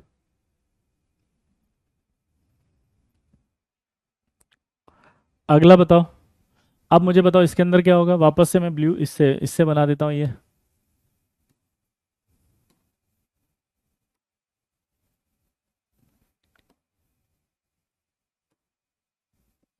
दिमाग की बत्ती जला के बताओ। यहाँ सेम फेज है क्या? हाँ। यहाँ सेम फेज है, हाँ। तो ये क्या होगा? अट्रैक्शन होगा, हाँ। लेकिन अट्रैक्शन होगा तो यहाँ से इलेक्ट्रॉन डेंसिटी सारी अट्रैक्ट होकर बीच में जाएगी, हाँ। तो इसका मतलब ये दोनों छोटे हो जाएंगे ही नहीं हो जाएंगे? ये दोनों छोटे हो जाएंगे, हाँ। ठीक है, और ये बीच में आ जाएंगे सारे, बड़ी हो गए। तो अब इलेक्ट्रॉन डेंसिटी बढ़ गई, तो क्या कहलाएगा वो? Bonding molecular orbital. क्या कहलाएगा? बॉन्डिंग। यहाँ देख के बताओ, प्लस और ये क्या है? माइनस। ये क्या है? माइनस, ये प्लस। अब क्या होगा?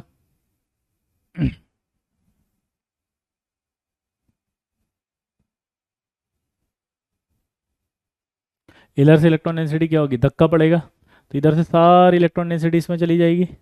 ये दोनों क्या हो जाएंगे? छोटे। यहाँ धक्का पड़ेगा तो ये क्या हो जाएगा? ऐसे मुड़ जाएंगे। तो ये ऐसे तो मुड़ गए, और ये धक्का पड़ा तो इधर आ गए, इधर आ गए। ये दोनों छोटे हो गए। क्लियर? आई होप अब आपको मैं समझा पाया हूँ क्लियरली। बोलो, हाँ है ना?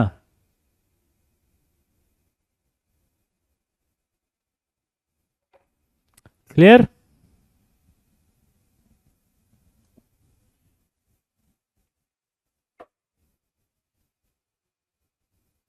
अब एक नई चीज सीखेंगे इसके अंदर, नोडल प्लेन।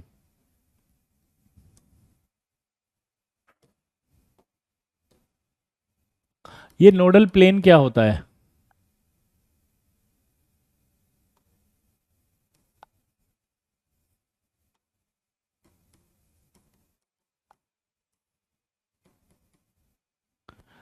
ऐसा प्लेन जहां इलेक्ट्रॉन की प्रोबेबिलिटी जीरो पाई जाती है।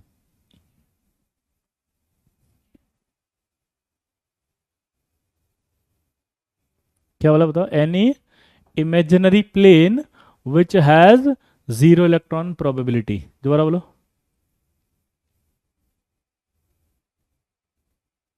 क्लियर दोस्तों? Any imaginary plane which has any imaginary plane which has, लिखो नोट करो, जीरो इलेक्ट्रॉन प्रोबेबिलिटी। ठीक है, नोडल प्लेन क्या होगा? Which has zero electron probability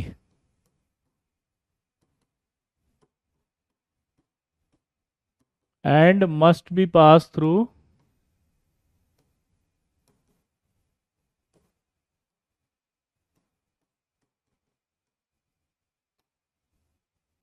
nucleus of atomic orbital.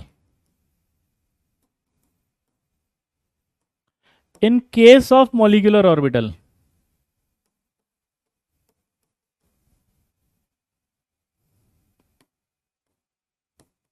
must be passed through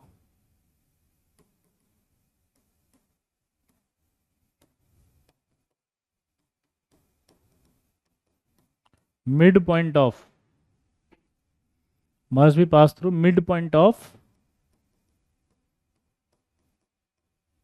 both nucleus, which has zero electron probability and must be passed through nucleus of atomic orbital. क्या बोला बताओ मैंने? must be passed through nucleus of atomic orbital. लेकिन अगर molecular orbital हो तो molecular orbital में क्या होगा? must be passed through mid point of, क्या बोला जल्दी बताओ? मिड पॉइंट ऑफ,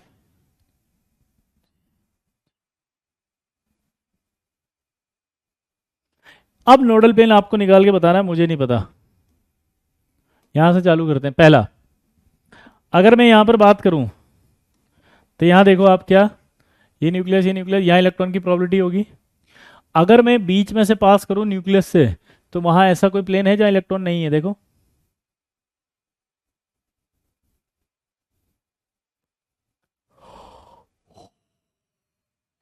नहीं, क्योंकि इलेक्ट्रॉन डेंसिटी आएगी।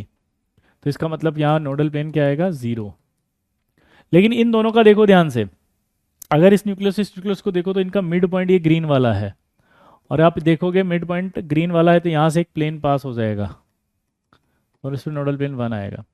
यहाँ एक न्यूक्लियस है, यहाँ न्यूक्लियस है, इसका मिड पॉइंट ये है, तो अगर आप मिड पॉइंट से पास करोगे तो फिर नोडल प्लेन क्या आएगा? जीरो, क्योंकि यहाँ पर इलेक्ट्रॉन है। न्यूक्लियस है, ये न्यूक्लियस है, इसका मिड पॉइंट ये है, मिड पॉइंट में कोई इलेक्ट्रॉन नहीं है, इसका मतलब नोडल प्लेन वन आएगा।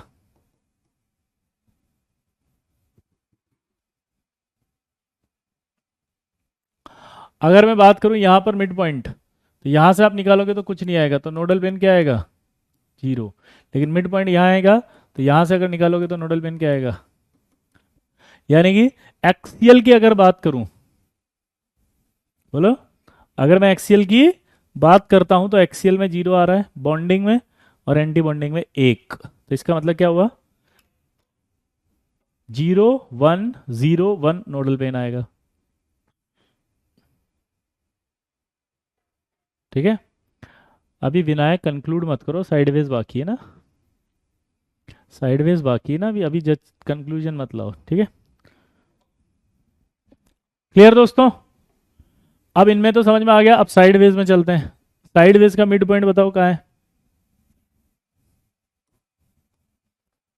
ये साइडवेज है, इसका मिड पॉइंट यहाँ आएगा, ये दोनों न्यूक्लियस है, इसका मिड पॉइंट यहाँ, तो ऐसे काट देंगे ऐसे बीच में से, अगर ये ऐसे बीच में से कट जाएगा तो एक नोडल प्लेन तो आएगा, यानी साइडवेज में बॉन्डिंग का नोडल प्लेन आ गया वन। अब ये देखो यहाँ पर, ये न्यूक्लियस, इसका मिड पॉइंट ये है,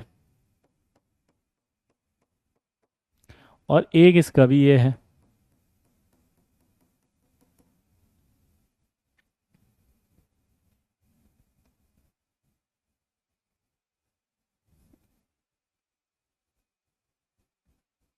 तो ऐसे और ऐसे अगर देखोगे तो कितना हुआ नोडल प्लेन? दो। यहां देखोगे मिड पॉइंट ये रहा, तो इसको ऐसे काटो, एक ही नोडल प्लेन आएगा ये, तो यानी कि ये नोडल प्लेन कितना आया? वन। यहां देखो आप मिड पॉइंट ये आएगा, तो ये एक नोडल प्लेन तो ये आ गया इसका,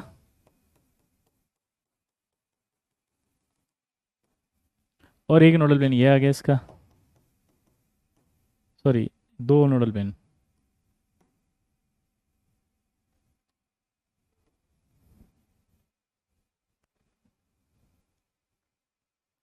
तो यानी कि अभी तक तो समझ में आ रहा है कि एक दो ऋषि को उठा के फेंक दो। समझ में आ रहा है नहीं आ रहा? एक दो ऋषि को उठा के फेंक दो। कक्षा में होने वाले किसी प्रकार के वार्तालाप को व्यक्तिगत ना लें। इधर देख के बताओ आप, इन दोनों का मिड पॉइंट यहाँ आएगा, तो ऐसे आ जाएगा एक नोडल प्लेन 1। यहाँ मिड पॉइंट में देखो, तो ये एक नोडल प्लेन ये और एक ही आ जाएगा 2।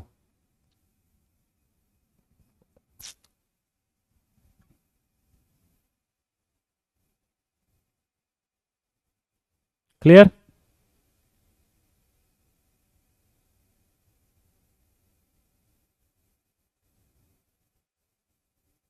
हाँ है ना? तो यानी कि आपको इनके नोडल प्लेन समझ में आ गए। एक्सियल जो था उसका नोडल प्लेन तो आएगा 0 1 0 1 0 1। देवेश, इससे पहले कि मैं कुछ बोलूं, आई होप आप समझ गए होंगे कि नेतागिरी से दूर रहेंगे तो आईआईटी के करीब होंगे, और अगर आईआईटी के करीब जाना है तो नेतागिरी से दूर रहना, और नेतागिरी करनी है तो फिर आईआईटी खत्म।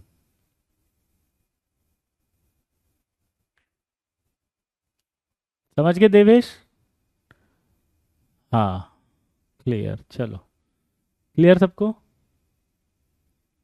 मुझे पता है नेतागिरी करने वालों से बहुत इरिटेशन होता है एकदम, ये ऐसे ये नेता भर जाते हैं ना जो क्लासों में, इनको किसी को मतलब नहीं है नेतागिरी, इनको ये समझते हैं I am most topper intelligent. इन्हें ये नहीं समझ में आ रहा कि तुम्हारे ऐसे नमूनों को निकाला है हर साल, प्लीज ढंग से पढ़ाने दो, क्योंकि जहाँ सवाल आ रहा है आईआईटी का इसका मतलब है कि सर टाइम दे रहे हैं, यानी कि डाइजेस्ट करने दे रहे, खाना खा के पचने दे रहे ताकि अगला खाना ठूस सके अंदर।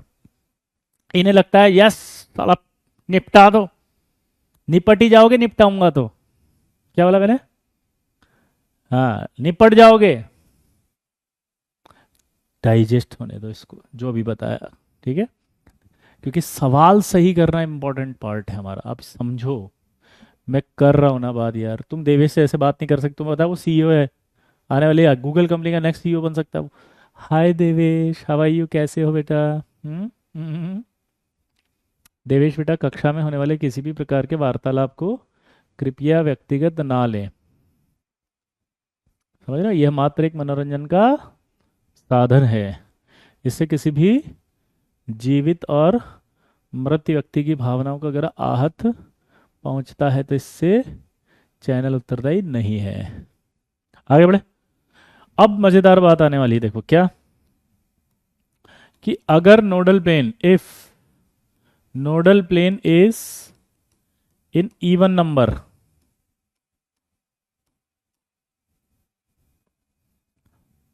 तो उसको हम साई जी यानी कि जिरेड ऑर्बिटल बोलेंगे। कौन सा? जिरेड। और if nodal plane is in odd number,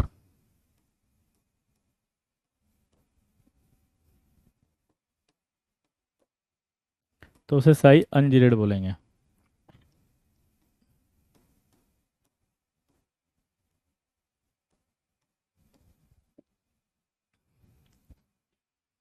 nodal plane अगर इवन नंबर में होगा तो उसे जीरेड बोलेंगे, ऑड नंबर में होगा तो अनजीरेड। चलो बताओ, शुरू से शुरू करें।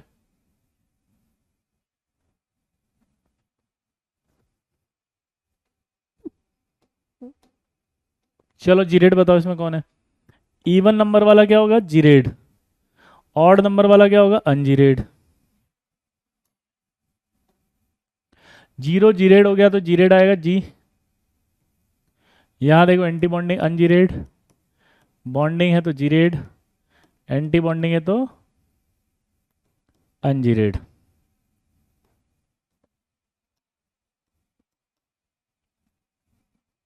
उधर आओ, ये क्या लिखा है? जी जीरेड आएगा। यहाँ क्या लिखा है? नोडल प्लेन 1 यानी अनजीरेड आएगा। आई होप आप जीरेड अनजीरेड समझ में आ गए होंगे। जीरेड अनजीरेड ऑर्बिटल्स का मतलब होता है ऐसा ऑर्बिटल जिसमें एक्सिस के अलोंग सिमेट्री होती है। जीरेड किसे कहते हैं? ऐसे ऑर्बिटल जिनमें एक्सिस के अलोंग सिमेट्री होती है, जीरेड कहेंगे। और अनजीरेड किसे कहेंगे? जिनमें एक्सिस के अलोंग सिमेट्री नहीं होती है। अब इसमें निकाल के बताओ। जल्दी बोलो।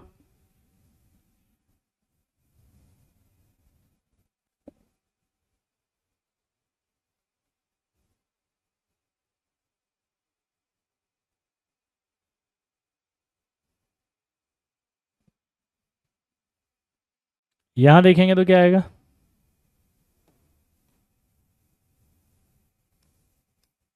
Sai ungeared, Sai geared, Sai ungeared, Sai geared. यहां देखो, साई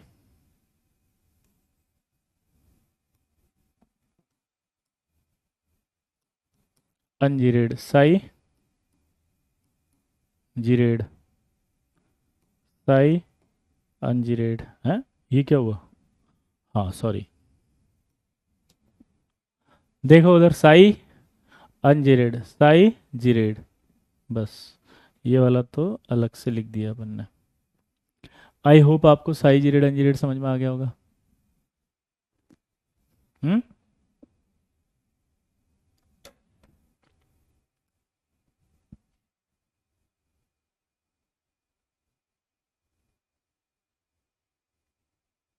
नोट करो इसको फटाफट। आई होप समझ में आ रहा होगा लल्ला। जल्दी से फीडबैक दे दो फटाफट से, कितने बच्चों को समझ में आया? ट्रू ट्रू ट्रू ट्रू बोल दो।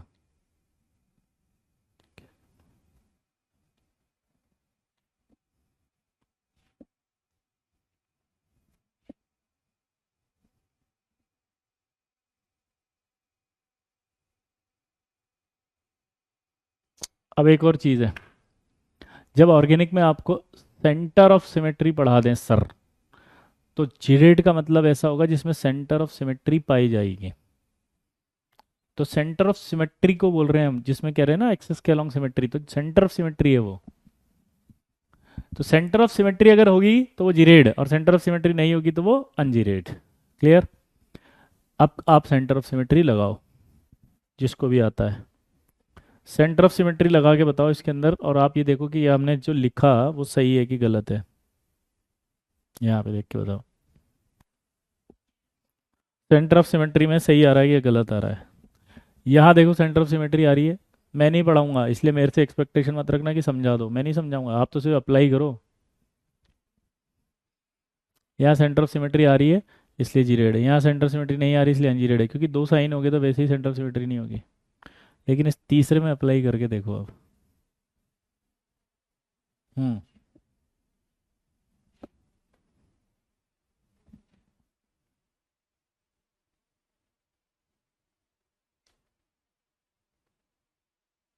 इसमें बताओ अब कि सेंटर ऑफ सिमेट्री है क्या। अगर सेंटर ऑफ सिमेट्री है तो वो जीरेड होगा, और सेंटर ऑफ सिमेट्री नहीं है तो जीरेड नहीं होगा। अब इस लॉजिक को इससे एक्सप्लेन करो।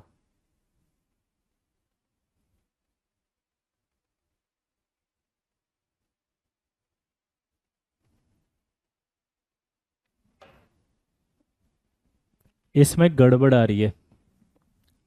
आप जब इसमें सेंटर ऑफ सिमेट्री लगाएंगे तो गड़बड़ आएगी, क्योंकि ये आंसर नहीं बनेगा।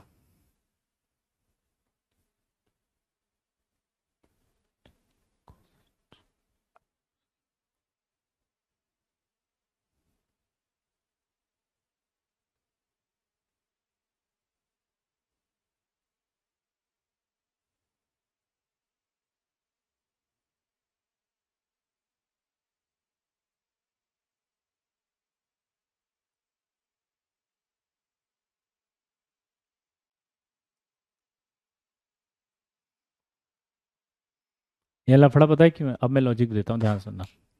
बॉन्डिंग ऑर्बिटल की स्टेटमेंट वापस से पढ़ो, क्या थी? बॉन्डिंग मॉलिक्यूलर ऑर्बिटल वो होता था जिसके अंदर, जल्दी बोलो, बॉन्डिंग ऑर्बिटल वो होता था जिसमें इलेक्ट्रॉन की प्रोबेबिलिटी न्यूक्लियस के बीच में बढ़ती थी, दैट इज बॉन्डिंग। ये फील लेनी है कि यहां पर इलेक्ट्रॉन की प्रोबेबिलिटी घटी है, this is not the part of bonding. तो अगर मैं इसको छुपाऊंगा तो आप देखोगे कि पहले जैसा दिख रहा है सारा का सारा, और पहले जैसा दिख रहा है तो जो पहले के लिए लिखे हुए हैं वही आएगा इसके लिए भी। पहले में लिखा है बॉन्डिंग तो यहाँ भी बॉन्डिंग आएगा, पहले में लिखा है नोडल पेन जीरो तो यहाँ भी जीरो आएगा, पहले में लिखा है आपका जिरेड तो यह भी जिरेड ही आएगा, क्योंकि ये पार्ट कंसिडर नहीं होगा। क्या बोला जल्दी बताओ, ये पार्ट कंसीडर नहीं होगा जो छोटा है, क्योंकि बॉन्डिंग वो होता है जहां इलेक्ट्रॉन डेंसिटी बढ़ती है, घटती नहीं है। यहां घट गई, जो घट गई है वो पार्ट ही नहीं है बॉन्डिंग का, अब सेंटर ऑफ सिमेट्री लगा हुआ आ जाएगी। दिस इज द कॉन्सेप्ट जिसकी वजह से आधे से ज्यादा निपट जाते हैं। अगर आप सीओएस आता और ये लॉजिक पढ़ लेते तो मजा ही नहीं आता।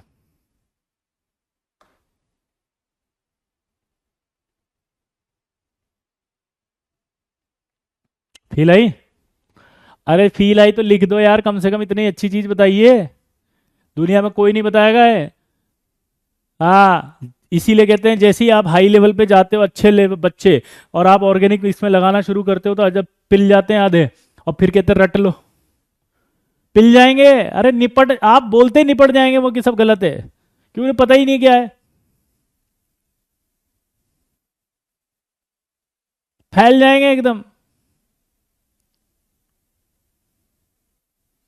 दूसरे वाले में देखो, अब यहां भी जब आप देखोगे तो यहां पर बड़ा अजीब सा कंफ्यूजन आएगा, तो इसमें भी वही लॉजिक है कि अगर एंटी बॉन्डिंग बनता है तो इसका मतलब कॉन्सेप्ट क्लियर है कि वहां पर इलेक्ट्रॉन की डेंसिटी कम होती है, वहां इलेक्ट्रॉन की डेंसिटी कम होती है, और अगर कम होगी तो वही पार्ट एंटी बॉन्डिंग का, कहीं बढ़ गई तो वो पार्ट बॉन्डिंग एंटी बॉन्डिंग का नहीं है।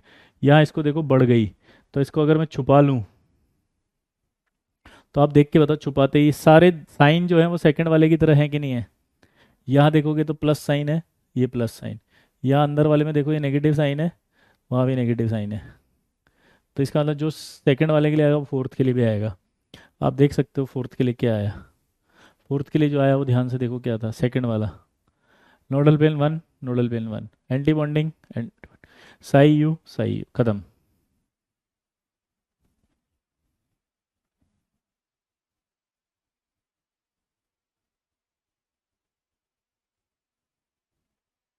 फील नहीं आ रही यार आपको? यहाँ पर देख के बताओ आप, यहाँ आप देखो प्लस प्लस आ रहा है, अगर ये प्लस प्लस आ रहा है तो क्या होगा,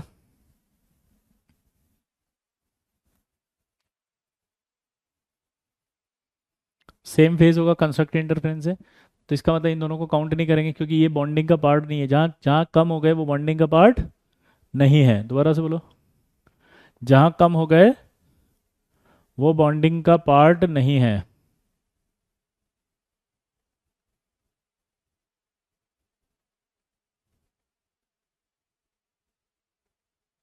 तो इसका मतलब ये दोनों छुपा दो, ये छुप गए, तो ये जो पहले आ रहा था वही आंसर आएगा। देखो नोडल पेन जीरो, साई जीरेड और बॉन्डिंग।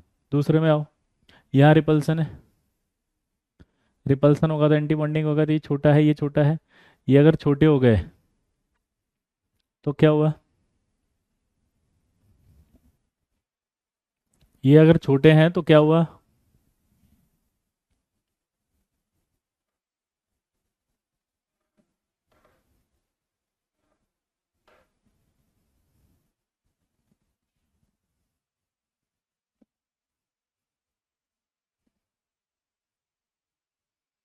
जो बड़े हो गए उसमें काउंटिंग में आएंगे नहीं, तो इसको छुपा दो, उसको छुपा दो। देखो आप सेकंड वाले की तरह दिख रहा होगा प्लस माइनस, तो ये एंटी बॉन्डिंग आएगा, not counted.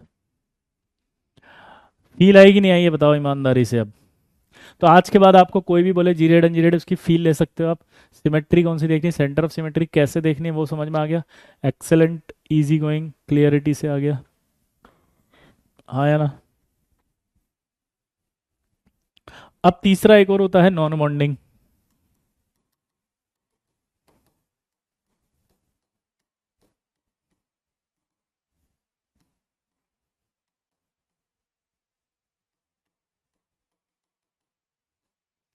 Non bonding molecular orbital किसे कहते हैं, जो ओवरलैपिंग पॉसिबल ही नहीं है ना वो। कैसे, देखो ये आपका एस ऑर्बिटल है, ये मैंने p ऑर्बिटल बनाया और हमने कहा कि if x axis internuclear axis है, यानी कि इनकी बॉन्डिंग किस पर है, x एक्सिस पर। तो यानी कि x एक्सिस पर इसको मिलाएं तो ये या तो पी वाई दिया है एग्जामिनर ने या पी जेड दिया है ना। तो जब इन दोनों को मिलाएंगे तो ये आपस में प्लस प्लस है और ये प्लस माइनस है। इसको ऐसे समझना है कि ये प्लस प्लस मतलब कंस्ट्रक्टिव, प्लस माइनस मतलब डिस्ट्रक्टिव। तो अगर एक ही जगह डिस्ट्रक्टिव और कंस्ट्रक्टिव दोनों हैं तो नेट जीरो होगा नहीं होगा। अगर ये जीरो हो गया तो ये नॉन बॉन्डिंग हो गया।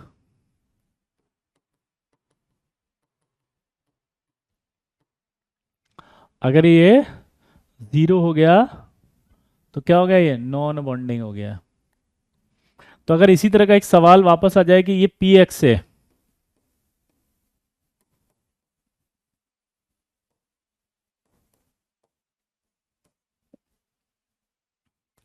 और ये पी वाई है, this is the P x, ये पी वाई या पी जेड हो सकता है। अब बताओ फटाफट से। हाँ एक्स पे ही ले रहे हैं ना, यहाँ लिख के दिया एक्सिस, तो एक्स एक्सिस पे ही होगा। तो एक्स एक्सिस पे तो ये तो तीनों एक्सिस पे है, पी वाई तो उसके परपेंडिकुलर ही होगा ना। वापस मिलाओ इनको, मिला के देखोगे तो ये ऐसे मिलेगा। तो ऐसे मिलेगा तो फिर से क्या हुआ,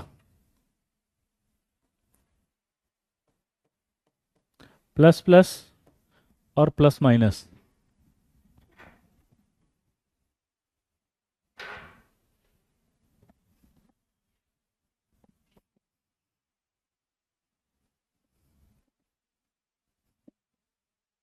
प्लस प्लस प्लस माइनस क्या बनेगा, non bonding.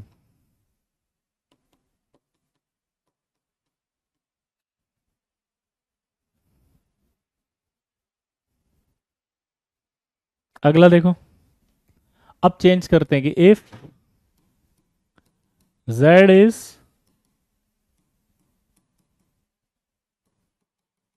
Internuclear axis, if z is internuclear axis, तो बताओ। ये आपको दिया उसने एग्जामिनर ने डी एक्स वाई,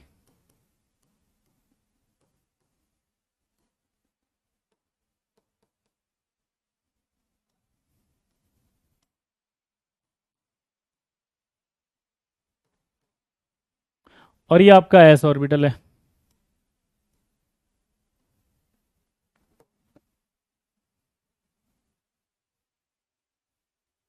अब ये बताओ क्या बनाएगा। देखो ये एक्स हो गया, ये वाई हो गया, तो तीन एक्सिस को थ्री डी में देखना सीखो। ये तीनों एक्सिस ऐसे होती हैं, एक्स वाई और ये जेड। तो अगर मैं इसको एक्स और वाई ऐसे बना रहा हूँ तो ये जेड मेरी तरफ आएगा नहीं आएगा, थर्ड। तो एस ऑर्बिटल जो गोला है वो इस पे आएगा जेड से ऊपर से, ये जेड से इसके ऊपर आएगा ऐसे। तो अगर वो ऐसे आएगा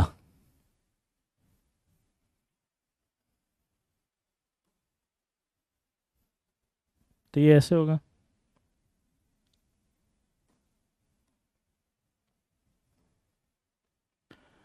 कि ये एस ऑर्बिटल इसके ऊपर ऐसा आया, ये पीला वाला। तो ये बॉन्डिंग कौन से होगी, नॉन बॉन्डिंग होगी या नहीं होगी,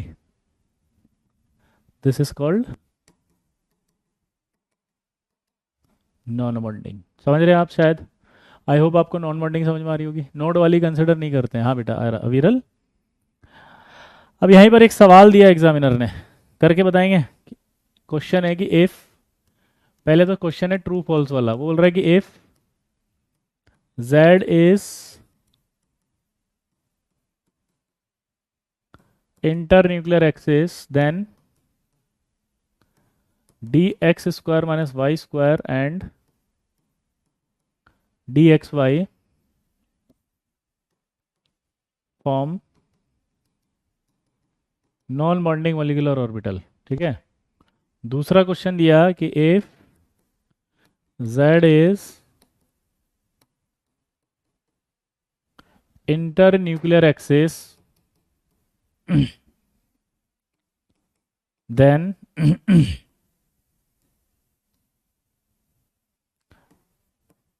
D x square minus Y square और D x Y form non bonding.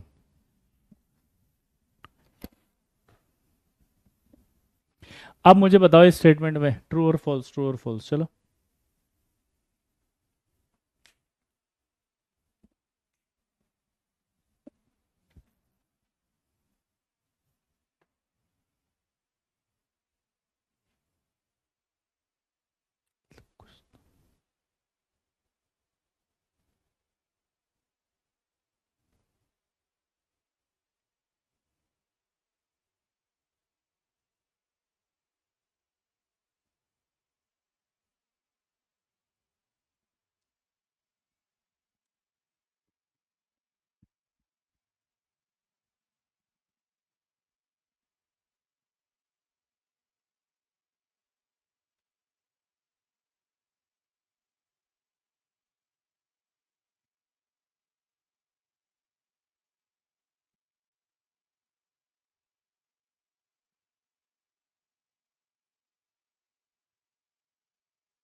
अच्छा, चैटिंग नहीं आएगी? ओह सॉरी, मैं इंतजार कर रहा हूँ, मैंने कहा यार तुम आंसर क्यों नहीं दे रहे अभी तक। ओके, तो मुझे बताना पड़ेगा। देखो इधर मजेदार सवाल है। जेड इंटरन्यूक्लियर एक्सिस से आपको सबसे पहला डाउट आ रहा होगा कि सर सेम सवाल है। तो दोस्तों यहाँ बता दूं, ये सेम सवाल नहीं है, यही आईटी है। देखो इधर, यहाँ लिखा है और, यहाँ लिखा एंड। एंड का हिंदी का मतलब होता है इन दोनों के बीच में, यानी कि d x square minus Y square तथा डी एक्स वाई, यानी इन दोनों के अंदर ओवरलैपिंग होगी। और अगर और लिखा है तो इन दोनों के बीच में नहीं, इसमें इसमें और इसमें इसमें। ठीक है, अब देखो इधर, इसका मतलब समझ में आया, इन दोनों के बीच में। यानी अगर मैं डी एक्स वाई बनाऊं तो ये आपका डी एक्स वाई होगा, या पहले d x square minus Y square बना देता हूं। ठीक है, देखना इधर, ये d x square minus Y square होता है, यहाँ एक्स यहाँ वाई। इसके साइन को समझते हैं। D x square minus Y square का जो साइन है वो लोब में आपको देना है प्लस माइनस। तो लोब में प्लस माइनस कैसे देते हैं वो देखो।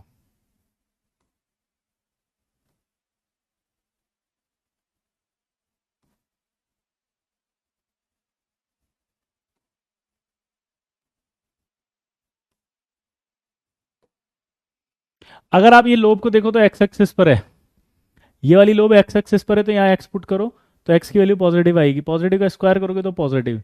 और ये लोब वाई पर नहीं है, इसका मतलब वाई की वैल्यू जीरो आएगी, तो यानी पॉजिटिव और ये जीरो, तो यहाँ साइन कौन सा बना, पॉजिटिव साइन बना इस लोब का। अब इधर आओ, ये वाली लोब वाई पर है तो वाई पर पॉजिटिव करेंगे, ये जो वाई है इस वाई पर पॉजिटिव है।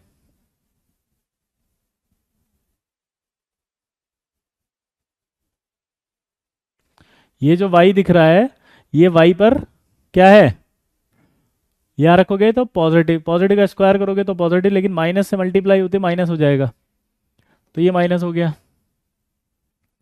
यहां देखोगे तो ये माइनस एक्स बनेगा और ये माइनस वाई बनेगा, है ना। ये आपका माइनस एक्स बन गया। अब ये पुट करो माइनस एक्स से, तो यहाँ माइनस स्क्वायर करेंगे तो प्लस बन जाएगा वापस से, और ये वाई की वैल्यू जीरो आएगी क्योंकि ये वाई पर है ही नहीं, तो वापस से माइनस माइनस प्लस हो गया। ये वाई है, माइनस करा स्क्वायर करा माइनस का तो प्लस, लेकिन माइनस से मल्टीप्लाई हो तो फिर से माइनस हो गया, तो ये साइन होते हैं इसके, प्लस प्लस और माइनस माइनस। अब ये एक्स है ये वाई है, तो जेड कहाँ होगा, बाहर की तरफ यहाँ पे। ठीक है, अब एक्स और वाई कहाँ होते हैं, एक्स और वाई इनके बीच में होंगे, यानी कि ये यहाँ आएगा यहाँ आएगा यहाँ आएगा, तो ये ओवरलैपिंग हुई कहाँ है, तो बीच में आ रहे हैं, तो इसलिए ये नॉन बॉन्डिंग बनेगा। ठीक है, लेकिन अगर आपसे कहा अगले वाले सवाल में, ध्यान से सुनना, अब अगला सवाल क्या था, और लिखा हुआ है, और का मतलब है या तो ये करे आपस में दोनों, और या फिर ये दोनों आपस में करें। तो अगर ये दोनों करते हैं तो ये एक्स है ये वाई है, जेड इंटरन्यूक्लियर एक्सिस बाहर की तरफ है, ये जो है जेड एक्सिस बाहर की तरफ, यानी वो इसके ऊपर आएगा, ऐसे जेड से आएगा, डीएक्स वाई ही आएगा ऊपर। तो दो तरह से आ सकता है, अभी अपन ने पढ़ा था, एक तो सेम फेज में और एक अपोजिट फेज में।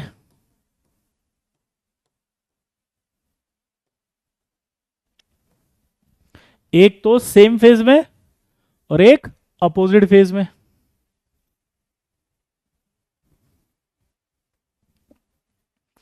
तो सेम फेज में जब आएगा तो डेल्टा बॉन्डिंग बनेगी, क्योंकि चार लोब जब एक साथ मिलती हैं डी की, तो 11th में पढ़ा था हमने डेल्टा बॉन्ड कहा जाता है। जिन्होंने नहीं पढ़ा वो 11th की क्लास करना, उसमें हम पढ़ाएंगे डेल्टा बॉन्डिंग। और जिनको नहीं पता वो मैं बोल देता हूँ कि जब चारों डी ऑर्बिटल्स की लोब एक साथ ओवरलैपिंग करती हैं तो वो डेल्टा बॉन्डिंग कहलाती है, डेल्टा बॉन्डिंग। अब अपोजिट फेज में तो रिपल्शन होगा, तो एंटी बॉन्डिंग बनेगा, डेल्टा एंटी बॉन्डिंग। ठीक है, अब देखो नोडल पेन निकालने के लिए सवाल आएगा एक, ये न्यूक्लियस है, एक नोडल पेन तो ये का ये आ गया, ऐसा का ऐसे ही। अगर सेम फेज में आएगा तो कैसे मिलेगा वो, इसी के ऊपर आएगा वो, मैं दूसरे पेन से बना दूं, क्योंकि सेम फेज में तो ओवरलैपिंग होगी तो इसी के ऊपर आएगा।